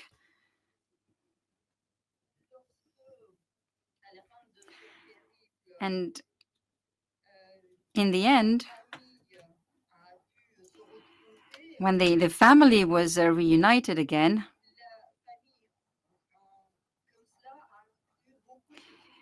it was extremely difficult to recover from this ordeal. So it is true that there are dire needs when it comes to support to families that are reunited. There's another example. This time it's Bogdan. Bogdan lived in the oblast of Kharkiv. At the beginning of the war, Bogdan's mother had to leave her son, to send her son to a summer camp. She was forced actually to send him to a summer camp. And then the child was deported to Russia. The mother contacted us, and we did all we can to to track Bogdan. He was already in Russia at the time.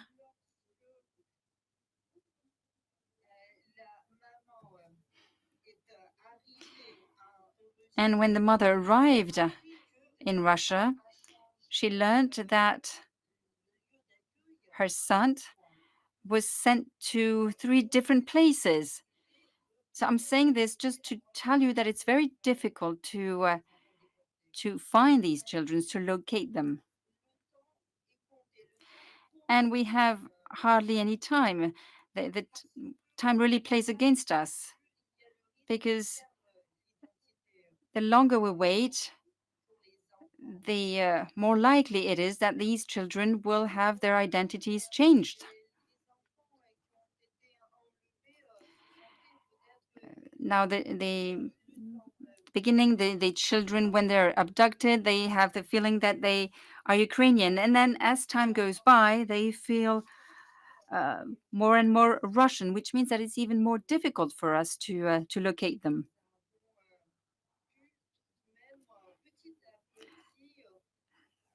However, we were able to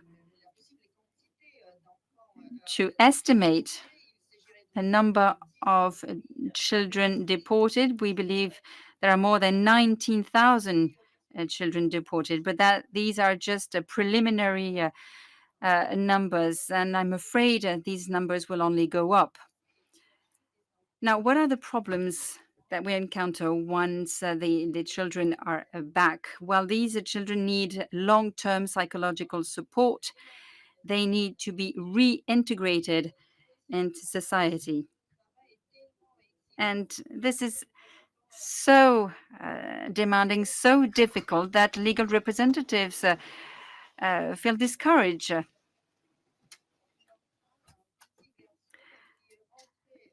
Let me give you the example of a young boy being repatriated from Russia after spending nearly 2 years there. He lost his parents, he lost his bearings, and this child is in huge need of psychological support. He needs to find a home, at least a roof, and to have access to educational facilities, to medical facilities.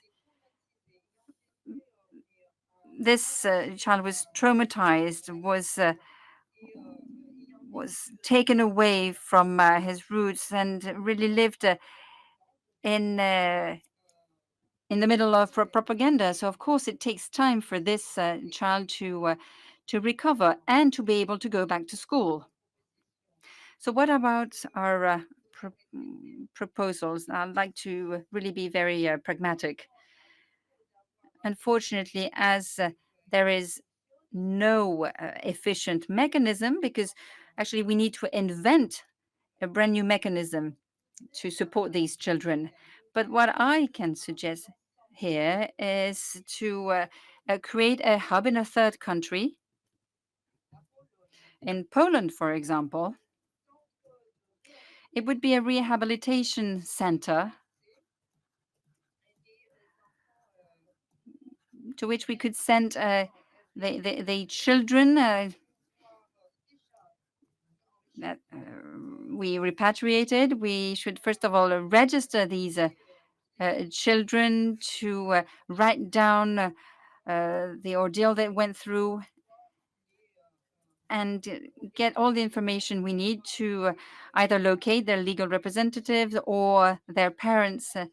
And I am absolutely convinced that this should be done within a clear framework, a clear legal framework to prevent any abuse. Now, to conclude, I would say that of course we need help. We need help to find the orphans that were placed in the institutions in Kherson. For example, we have a girl, age 8, who we returned from Russia. Now, these children were sent temporarily to another structure. And what we need now is really your help. If you could help us identify the children that are sent abroad, and we would really need to protect them even better and ensure they have a brighter future. Thank you very much. Miss Katerina Rashevska, you have the floor.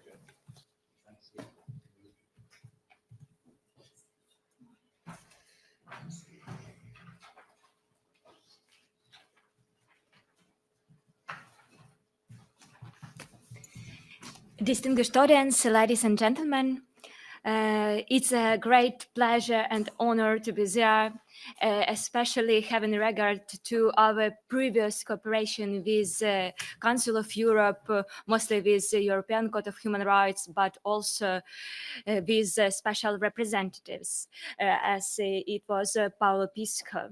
I remember this meeting in March when we have discussed unlawful deportation and forcible transfer of Ukrainian children. We were so decisive, we were so confident, and we were ready to do something in order to fight for Ukrainian children.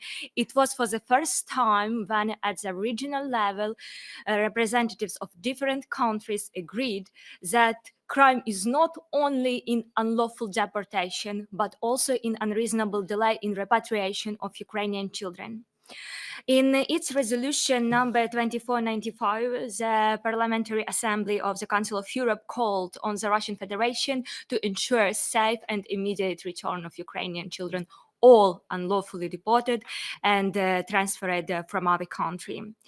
As you all know, for today, only 387 kids were repatriated despite significant obstacles put in place by Russia. Daria has already mentioned about some of them. I would like to add about forced nudity as example of sexual violence. We need to call these crimes properly, I guess. We also need to highlight that some legal representatives are forced to pass a DNA and also lie detector tests. And some of them are even victims of unlawful confinement. This is a clear example how the Russian Federation respects an internationally, universally recognized obligation to facilitate the reunification of families. In the communication prepared by my organization, Regional Center for Human Rights, to the International Criminal Court, we have proved that even in cases where Russia would like to pretend that they facilitated the repatriation of Ukrainian children, there were many violations of rights of their legal representatives and also children themselves, which provokes re-traumatization of children. As Mr. Lubinets has already mentioned, in order to return all children, we need at least 55 years. With existing dynamics, maybe we need 90 and a half years. And of course, time is playing against us. I would like to remind you that during previous year, the Russian Federation has managed to unlawfully deport more than 90,000 Ukrainian children. But during the similar time, they have repatriated only 387. I don't think that this is about some efforts and respect to international law and international child's rights law. According to the information from the Russian side, at least 380 Ukrainian children were transferred to Russian families for foster care. We have also documented information about 33 cases of adoption from the legal perspective. And all of these cases, they were similar to those already explained by Mr. Lubinets' case of Margarita, where new Russian parents changed everything, names, surnames, place of birth, because they would like to hide these children. They would like to appropriate these children. And as Shahida has mentioned about this woman from Russia who is ready to adopt even some children from Africa, I would like to disclose some other information very shocking for me, because Dagestan authorities told that they are ready to send to Russian families children from Gaza. And I am not sure that this is only some Russian propaganda. Maybe they can do something more because of their feeling of impunity. Also, I would like to tell that these children orphans and children deprived of parental care, they are in a very vulnerable situation. Why? Because Maria Lvova-Belova many times repeated that these children are Russians. There are no Ukrainian children in Russian orphanages. There are only Russians. And according to their legislation, this is true. Because, as Shahida mentioned, there is no dual citizenship in Russia. It exists in their legislation, but in order to be the so-called deported, you need to have an agreement between your government and Russia. Of course, Ukraine doesn't have this agreement, and we can't have this agreement regarding the existing state of an armed conflict. And what is really shocking is these statistics provided by Russians themselves, that children who are from their orphanages don't live to the age of 40. Unfortunately, now Ukrainian children in these institutions may repeat this fate. And that is why we still lack the time. That is why we need to do something more. And I would like to highlight that obligation to repatriate children is not only obligation for Russia or exclusively Ukrainian matters. Each state party to the Geneva Conventions and also to Additional Protocol 1 has the similar obligation. And that is why I totally agree with conclusions of the Subcommittee of International Human Rights of Canadian House of Commons, who insisted that international community need to fulfill the gap in the international humanitarian law and to provide specific mechanisms for reunification of families, but also for repatriation of those children who are without parents, because Ukrainian orphans, they're in the situation where there is no one who is looking for them. And because of this situation, really crisis in Mariupol, in other cities, we don't know how many we have such children. We need to be honest and recognize that in order to do it, maybe the best choice is a new resolution of the United Nations General Assembly. Because unfortunately, in existing circumstances, to vote, for example, additional protocol to the Geneva Conventions, new additional protocols, is practically impossible. However, whether it is possible at the level of the United Nations General Assembly now, I am also not sure. That is why maybe new PACE resolution, as for fulfilling this gap, as for to set a trend and to try to implement the same system at other regional levels may be very useful for us. So we need to think about not only reunification of families where there are a set of rules, but also about children who are orphans, who are in a very vulnerable position. And my organization, Regional Center for Human Rights, we have elaborated a concept of one unique legal mechanism for repatriation of children, because we think as lawyers that all these political initiatives, they are good ones, because each child is very precious for us, very valuable. However, we need to repatriate more. We need to repatriate a large group of children. And that is why our decision is to do something like it was with Ukraine agreement, to conclude some legally binding agreements with Russia, but to do it through the third party who will be able to guarantee and to monitor the process. I would like to highlight that this third party, maybe like already Viktoriia said about this protecting power according to the IHL, but if It may be another state with another legal status or group of states or even international organization. It was already in institutionalized memory of the United Nations. For example, Ethiopia and Eritrea, they reunified children separated because of conflict between them through UNCHR, and it was successful. And now, for example, at the level of the United Nations General Assembly, states voted resolution for repatriation of civilians from Syria who are victims of forced disappearance. So there are some mechanisms at the international level which may be possibly adopted for Ukrainian experience.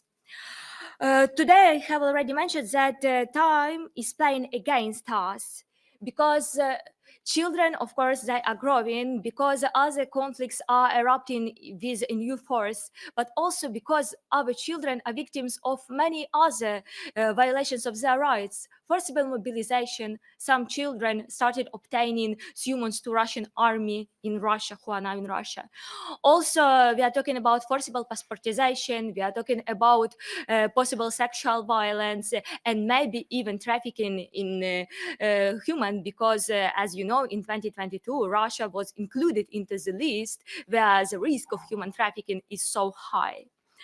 So this unified legal mechanism can be our solution, and that is why I would like to leave it for possible for possible actions as a future following actions of the Council of Europe. And also I would like to develop the consequences and some suggestions of Mr. Lubinets about your meeting with ICRC. In 2022, when the Russian Federation started large-scale invasion in Ukraine, Russian representative Pavel Savchuk was elected to the Council of the International Federation of Red Cross from the whole European region. Why it was happening? I know that International Federation of Red Cross and ICRC, they are independent, non-governmental, non-politicized organizations. However, we saw the example of Belarusian Red Cross, and they were not politically neutral, and that is why they were excluded from this federation, while Russians remain there. And also to reflect very briefly, and I will stop there, to some suggestions and idea of recommendations, properly said, of Mr. Pisco about sanctions. Sanctions are our means to push Russia, to press on Russians.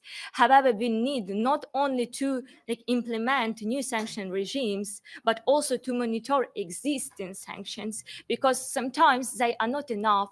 Sometimes people need to be sanctioned for more action. Sometimes maybe we need some additional instruments to push them. And that is why, as we proposed as non-governmental organizations during a special meeting in February of the Council of Europe in February 2022 in The Hague, I would like to highlight that maybe the position of special rapporteur for sanctions against Russians will be very useful in order to make this instrument more powerful. Thank you so much.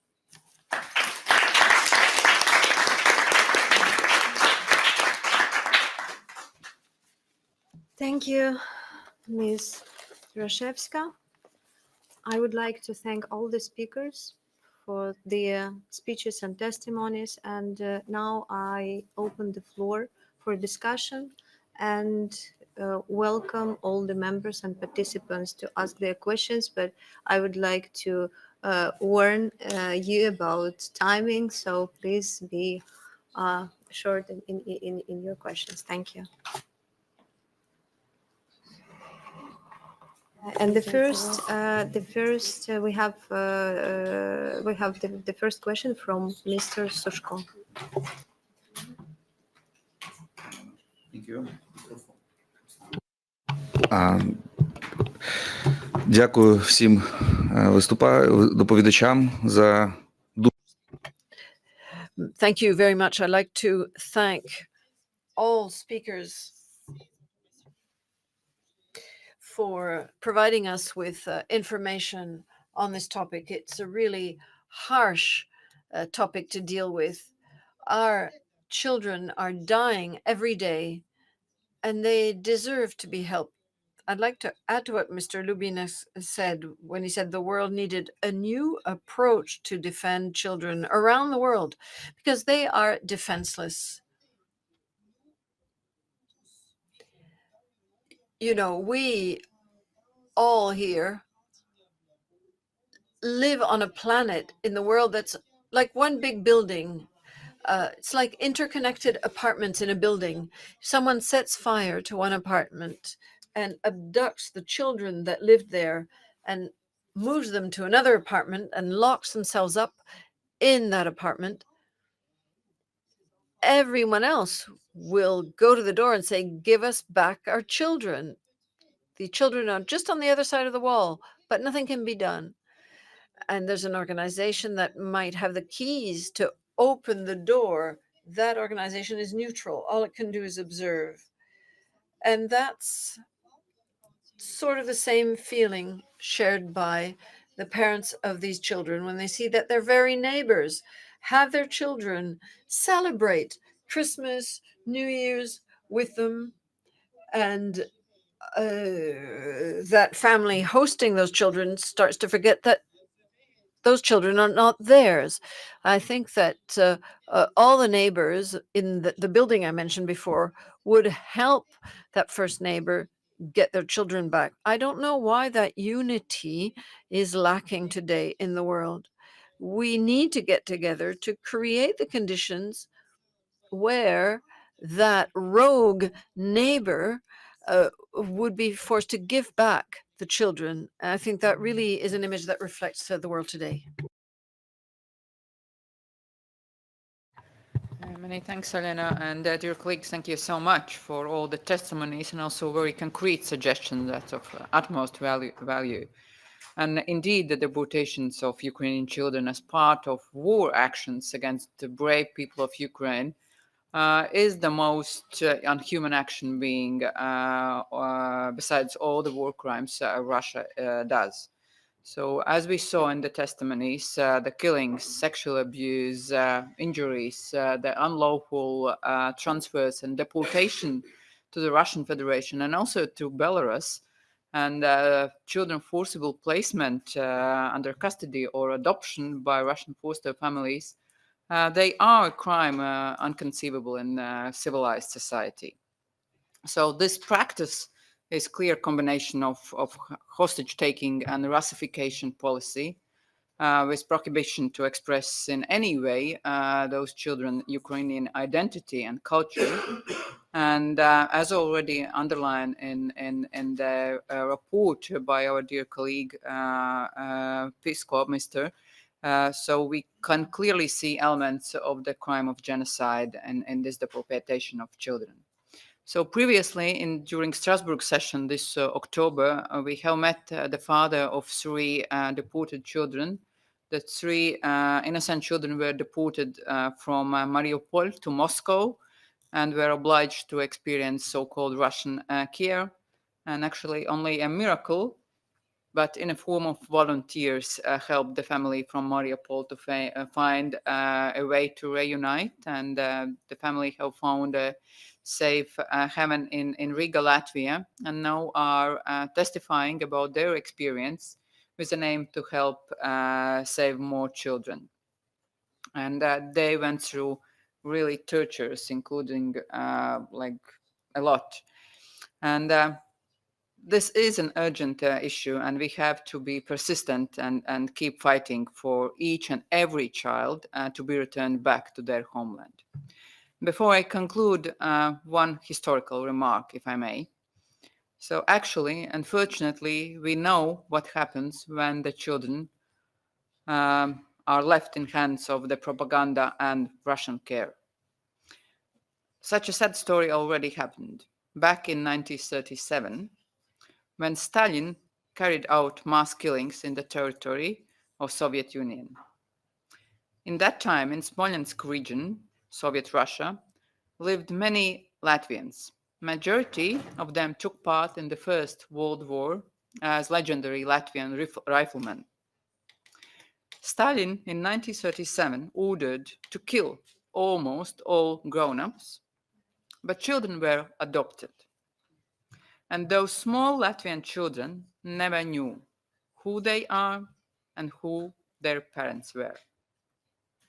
So this is Russia's aim, to raise national identity of the Ukrainian children today. And therefore, we have to do everything possible and impossible to prevent it. So dear friends, in February in Riga, we will have next large international conference on this issue. And we cannot stop before each and every child is saved and returned. And I very much look forward to our in-camera meeting with international organizations. We do really need to have agreement with UNHCR and the International Red Cross on the engagement and finding way how to bring all the children back home. Thank you. Thank you. And now I give the floor to Mr. Mutka. Merci, Madame la Présidente. Thank you very much, Madam President. I have a lot of things to say, but first I would like to say a sentence that summarizes the situation. We don't know where our children are. That sentence captures the atrocity of the situation today. And it's really blood-curdling. We don't know where our children are. So many parents, friends, relatives must live that day-to-day horror of not knowing where their children are. War is horrible. And if it's not war, it's certainly an aggression, but it is abject, inhuman when it attacks children. So we are now 7 months after the vote of your report, Mr. Pisco, a wonderful piece of work. And Europe has embarked on a process that is just beginning. The work is not over, but we have to bring it forward faster. I'd like to come back to this notion of genocide now. As politicians, we are not judges. It's not up to us to decide whether a situation is genocide or not. However, we are all acquainted with a definition of genocide: destruction or displacement of a population, either totally or in part, based on its origin, its religion, its ethnicity, etc. But there's also intent. Intent is important. We have been shown, it has been demonstrated that these transfers of children are intentional. So intent is there. However, politicians have a responsibility, and I said it's not to judge. However, it is to prevent genocide. So European Union member states and Council of Europe member states have to do their utmost to prevent the risk of genocide. Otherwise, we may be considered as accomplices of the genocide. That's very important. It will be up to the judges later on to do their work. As politicians, we need to play our role and do absolutely our maximum to prevent these horrors. I'd like to speak to the journalists. Thank you very much for your investigative work. One question. Were the families that you met, the Russian families that you met, paid to host children?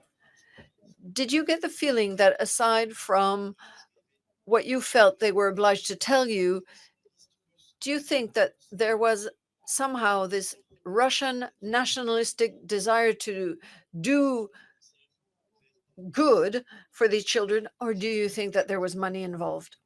And a question for the other speakers. Up to you to decide who replies. There's the question of the role of Qatar and UNICEF. You mentioned Qatar and UNICEF as being some of the forces behind these very few releases. Are there other players involved? I know that negotiations have to stay secret. Now, for the last speaker, a question. You said it was necessary to have the names of the children in the orphanages. Did these orphanages have records, registers, perhaps digital? I don't know if technology was used. Why is it that the Russian state does not have logbooks, registers, lists of names of the children in orphanages? No accusations here. I'm just wondering, is there perhaps a centralized register in Kyiv that could provide the names more quickly? I had many other questions, but as I said, I think that this is just a beginning and we need to continue. Thank you. Thank you, Mr. Mutka. And now I would like to give the floor to Ms. Maria Mezentseva. Thank you, dear Chairwoman. Friends, I want to tell you how desperate some members of parliament of us were. Our Icelandic colleague, Mr. Birger, he told me once, Maria, but I'm ready to go to Russia to investigate myself where these children are. Back then, it was still Iceland had in Reykjavik the embassy. I don't think it's there any longer, not operational, I believe. So he requested visa secretly, and he was refused. Obviously, well, I know we're streaming. He's not. He visited Kharkiv and he brought tablets to children. He saw the children who were in occupation themselves. He saw children in who used to be in deportation themselves. So his heart was crying out. Our hearts are also crying out to the extent that we are ready to go. But we are all who voted for this amazing, beautiful resolutions are under Russian sanctions and multiple kill lists and all the rest. But I think we have heard already an interesting mechanism which echoes the recent coalition on bring back the Ukrainian children. And I think Canada decided to chair it somehow. It's an observatory member of the Council of Europe, which can be a broader coalition. Qatar is not an observer, neither a member of the Council of Europe, but I think, Dmytro, Simon addressed the question on Qatar to you, not yes. So it is proven that it's not necessary to be close to the neighborhood or far. Everyone can help. And surely our next session with the ICRC, we will try to develop the understanding that the mandate allows to visit children in Moscow, in Rostov, next to St. Petersburg. According to BBC, there are around 40 camps of such children where they are kept. And this is possible. This is a reality of the mandate. My family member is a missing civilian, and I would like to link it to adult missing civilians, to adults who has been there for ages since 2014. And these children might be the children of these adults. So this is a linkage which we're doing on a global scale for generally missing civilians, including children. And surely the Prosecutor General Office, National Police, Ombudsman's Office are now trying to collide the system, the data for all missing persons, war prisoners, civilians, and children. And I think that also responds, Simon, to your question, how do we deal with the database? Believe me, the most digital country in the world is Ukraine. And on our side, it's going to be done. The most important part, how do we address the search? And I'm thankful to those brave Russians who are participating in these rescue operations. I don't know how to call them in any different way. Thank you. Thank you, Ms. Mezentseva. And now I would like to give the floor to Ms. Larissa Blazir.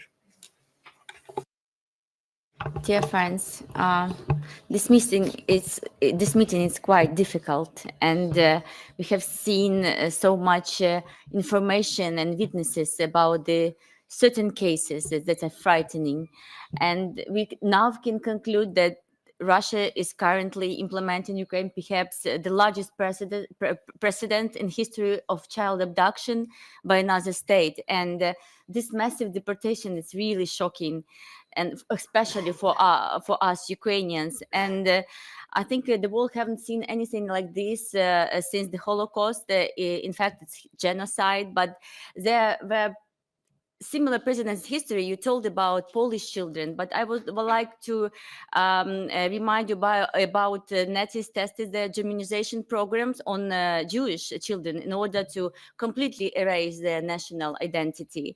And we see the deportation, re-education, forced adoption. And I want also to talk about Bogdan. You can see him. He is 18 years old. On his birthday he was returned. thanks to Mr. Lubinets too and others NGOs that are present today.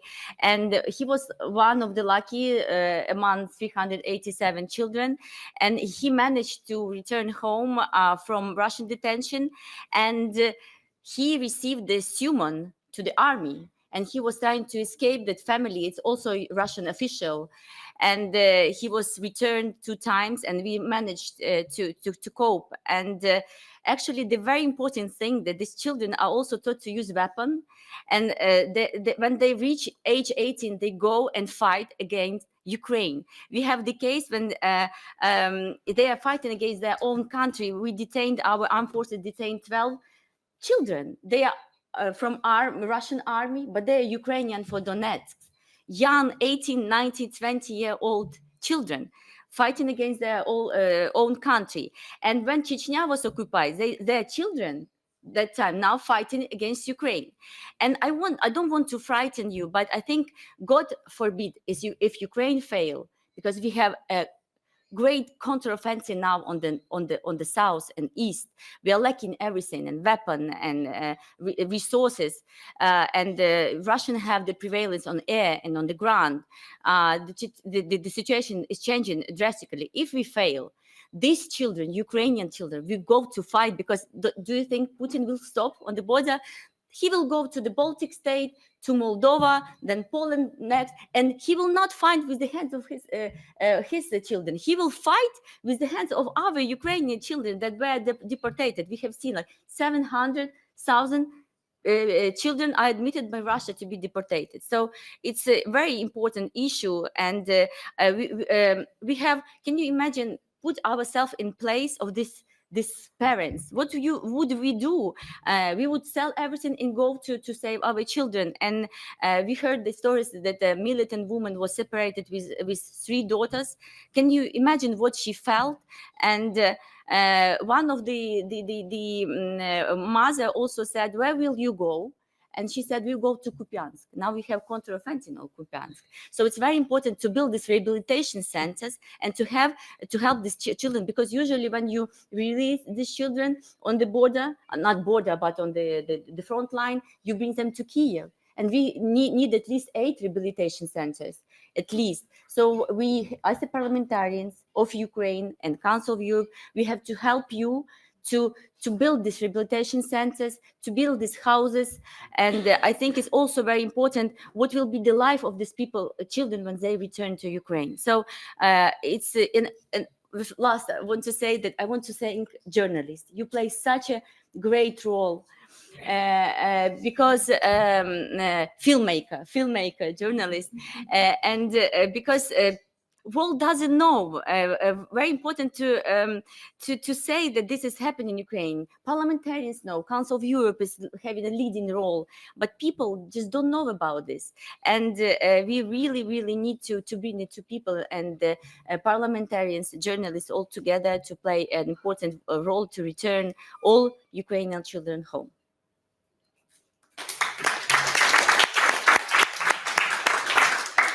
Thank you, Ms. Vilazir. And now I would like to give the floor to Ms. Bjarne Johnson.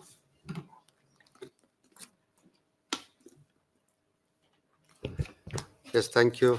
It has been a very special day to be here and listen to all these testimonies we have been getting, and of course also questions and the input of our members.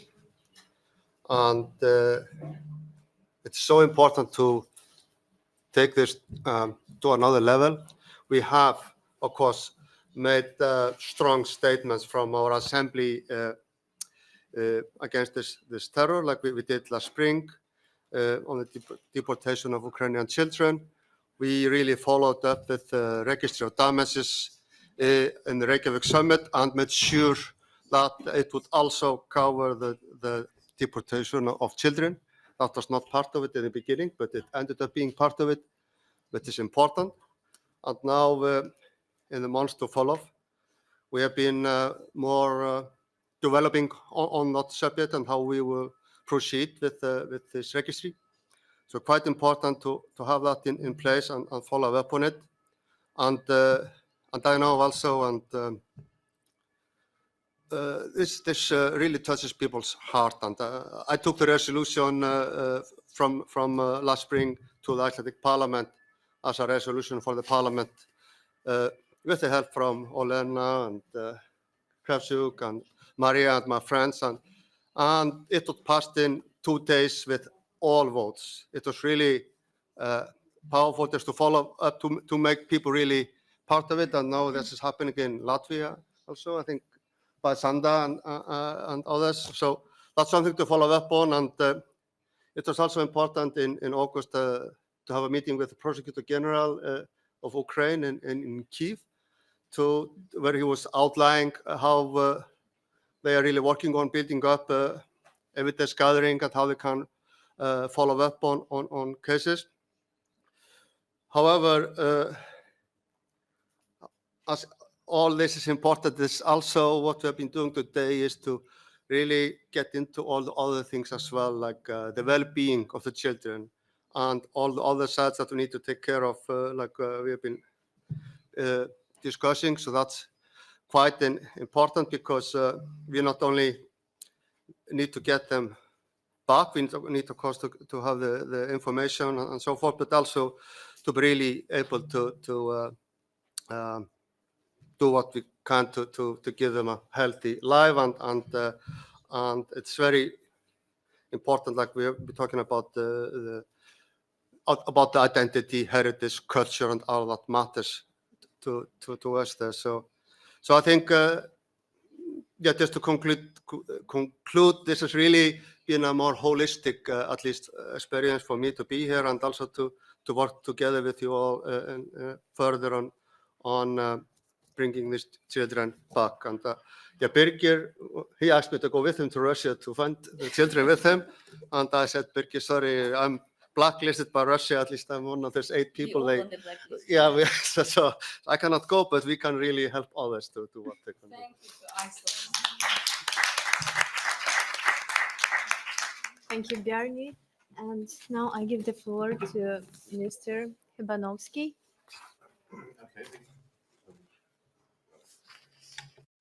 Thank you very much. Okay.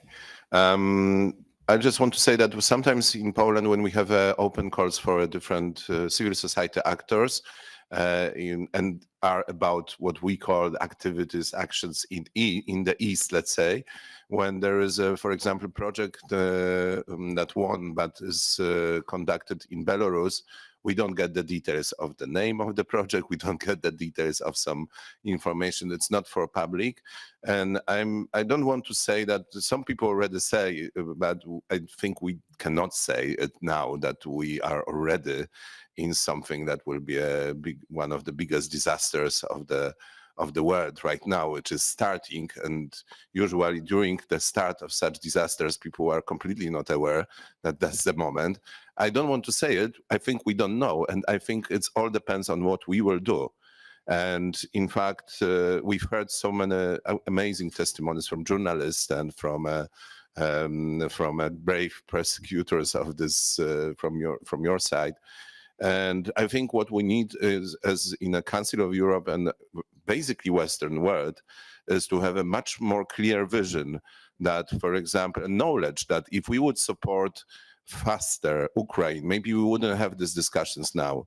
And now what we should do, we also should think about the projects and programs that would be dedicated to what is going on in Russia and how to support those, as you mentioned, brave Russians, and how to support everybody who is already working there, and to really dedicate funding for different projects that would be already dedicated to the situation there, but also to win our let's say case of countries like China, India, to all African countries to be more present there. Of course, it would be good also for Western democracies to be a little bit less about double standards than in case of Ukraine. We showed a real dedication to values. But still, we need to do it now, and there should be money that would follow such programs, and really to focus on it, because even supporting, I don't know, Buryats who are fighting for their freedom with a little money can do a much better work than maybe a lot of different programs that can be implemented. Thank you so much. Thank you. And Ms. Mikonen, you have the floor. Merci, Madame la. Thank you very much, Madam President, dear colleagues. The topic we're discussing today is alarming. It is horrifying, and it is difficult to comprehend, just as is the war by Russia against Ukraine. The Russification of Ukrainian children is a blatant violation of the law by Russia. We cannot accept it. We must condemn the deportation and displacement of children. But actions speak louder than words. And that is why I'm especially glad about today's debate, where we've heard about some concrete actions that we can conduct as an assembly, but also as individual members in the assembly. The Council of Europe is needed more than ever. So let's make the most of the common strength that we have in Slava Ukraina. Thank you so much. And now I would like to give our ombudsman, Ukrainian ombudsman on human rights, to reflect on what has been said. Yeah, thank you very much. I want to add something. First of all, about returning Ukrainian children, the number. Now we returned 522 Ukrainian children, 386 children who were deported by Russian Federation. When I mentioned that we returned, I mean that a big Ukrainian team did it. Ukrainian Parliament, Ukrainian government, Office of General Prosecutor of Ukraine, our institution, very big family of NGOs who with us, and did and continue do a lot of job on this topic. But the main problem is that we want to see the position of our international partners to be with us. You know, this coalition, it's one of the results of peace formula our president. You know about this initiative of Ukraine and our president. We had 3 meetings on the level of advisors for national security. The last one was in Malta. And on that meeting, after my presentation for point number 4, it's my responsibility is returning all deportees. Canada suggests that we want to organize international coalition. It was, for me, it was the first very strong step from country who want not simply to be deeply concerned about this situation, that we want to discuss this topic. No, you know, we saw it 10 years. Now we want to see another strong step, concrete step. We need to have new suggestions from international society, different countries, etc. You mentioned Qatar. Yeah, Qatar, it was the result of the second meeting in Jeddah. After Jeddah, I came to Doha. I had one meeting, and after that, we started the concrete step how we can together return Ukrainian children. I think that when we will see tens, maybe thousands, similar initiatives, similar suggestions, from another countries and other international organizations, we will have more results. About the position of the last but not least, the position of ICRC, United Nations Organization, the problem is that, to my mind, as an ombudsman of Ukraine, that these organizations want to be partners with good position for everyone and for Russians too. But if you want to be famous, important, effective organization, you can't be good for Russians. You can't to be good for Ukrainians. You must be effective and real organizations. And when you see the violations against children, you must write about it. When you see the violations against civilian people, prisoners of war, all kinds of Ukrainians or another nations of the world, you must write about it. You must publicly show your position, and you have this mandate. So I suppose that this discussion will be a new mechanism of changing this situation for international organization, for position of Russian Federation, and I suppose that the organization who was the first who excluded representatives of Russian Federation, it was your organization. It was very strong step. I suppose that today, tomorrow, you will show a new, concrete, very strong steps. Thank you. Thank you, Mr. Lubinets. And sorry, I missed your question. Mr. Folks, the floor is yours. Thanks very much. I didn't want to seek to come in earlier because this is the first time I've been able to attend a meeting specifically dealing with the plight of children. And I've been listening very carefully, and I've been astonished. The heart-rending stories in particular, but also the scale of the problem. And it really is really heart-rending. However, we mustn't forget the main issue of the invasion, the war. And we've been worried, some of us in Britain, that because of what's happening in the Middle East, people are sort of forgetting about Ukraine. And the attention is going elsewhere. Our media have all moved away from Ukraine and Russia to the Middle East. And yet, we must remember, and we need to keep reminding ourselves, that people in Ukraine, the brave people in Ukraine, are not just fighting for democracy in that country, they're fighting for all of us. And if they, as so many people have said, if they win, if the Russians win in Ukraine, who's next? The Latvians, the Lithuanians, the Estonians are all worried, and understandably so. So we really do have to take strong action on that. And I'm glad I had some informal discussions about that earlier on. And we need it, particularly in the European Union, the United States, and in the United Kingdom.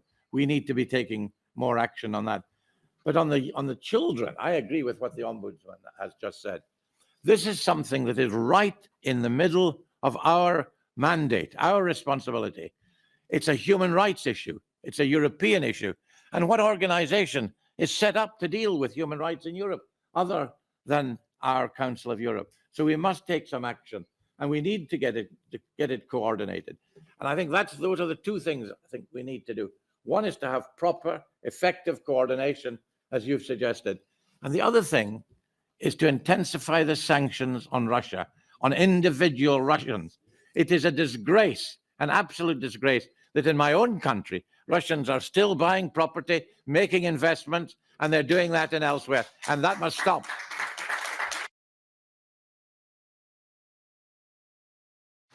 Thank you so much for your passionate comments. Thank you for being with us. And now, dear colleagues, I don't see. I just. Okay, I see the one. I Just see, to conclude, I yeah. think it's very important to continue what we've started today.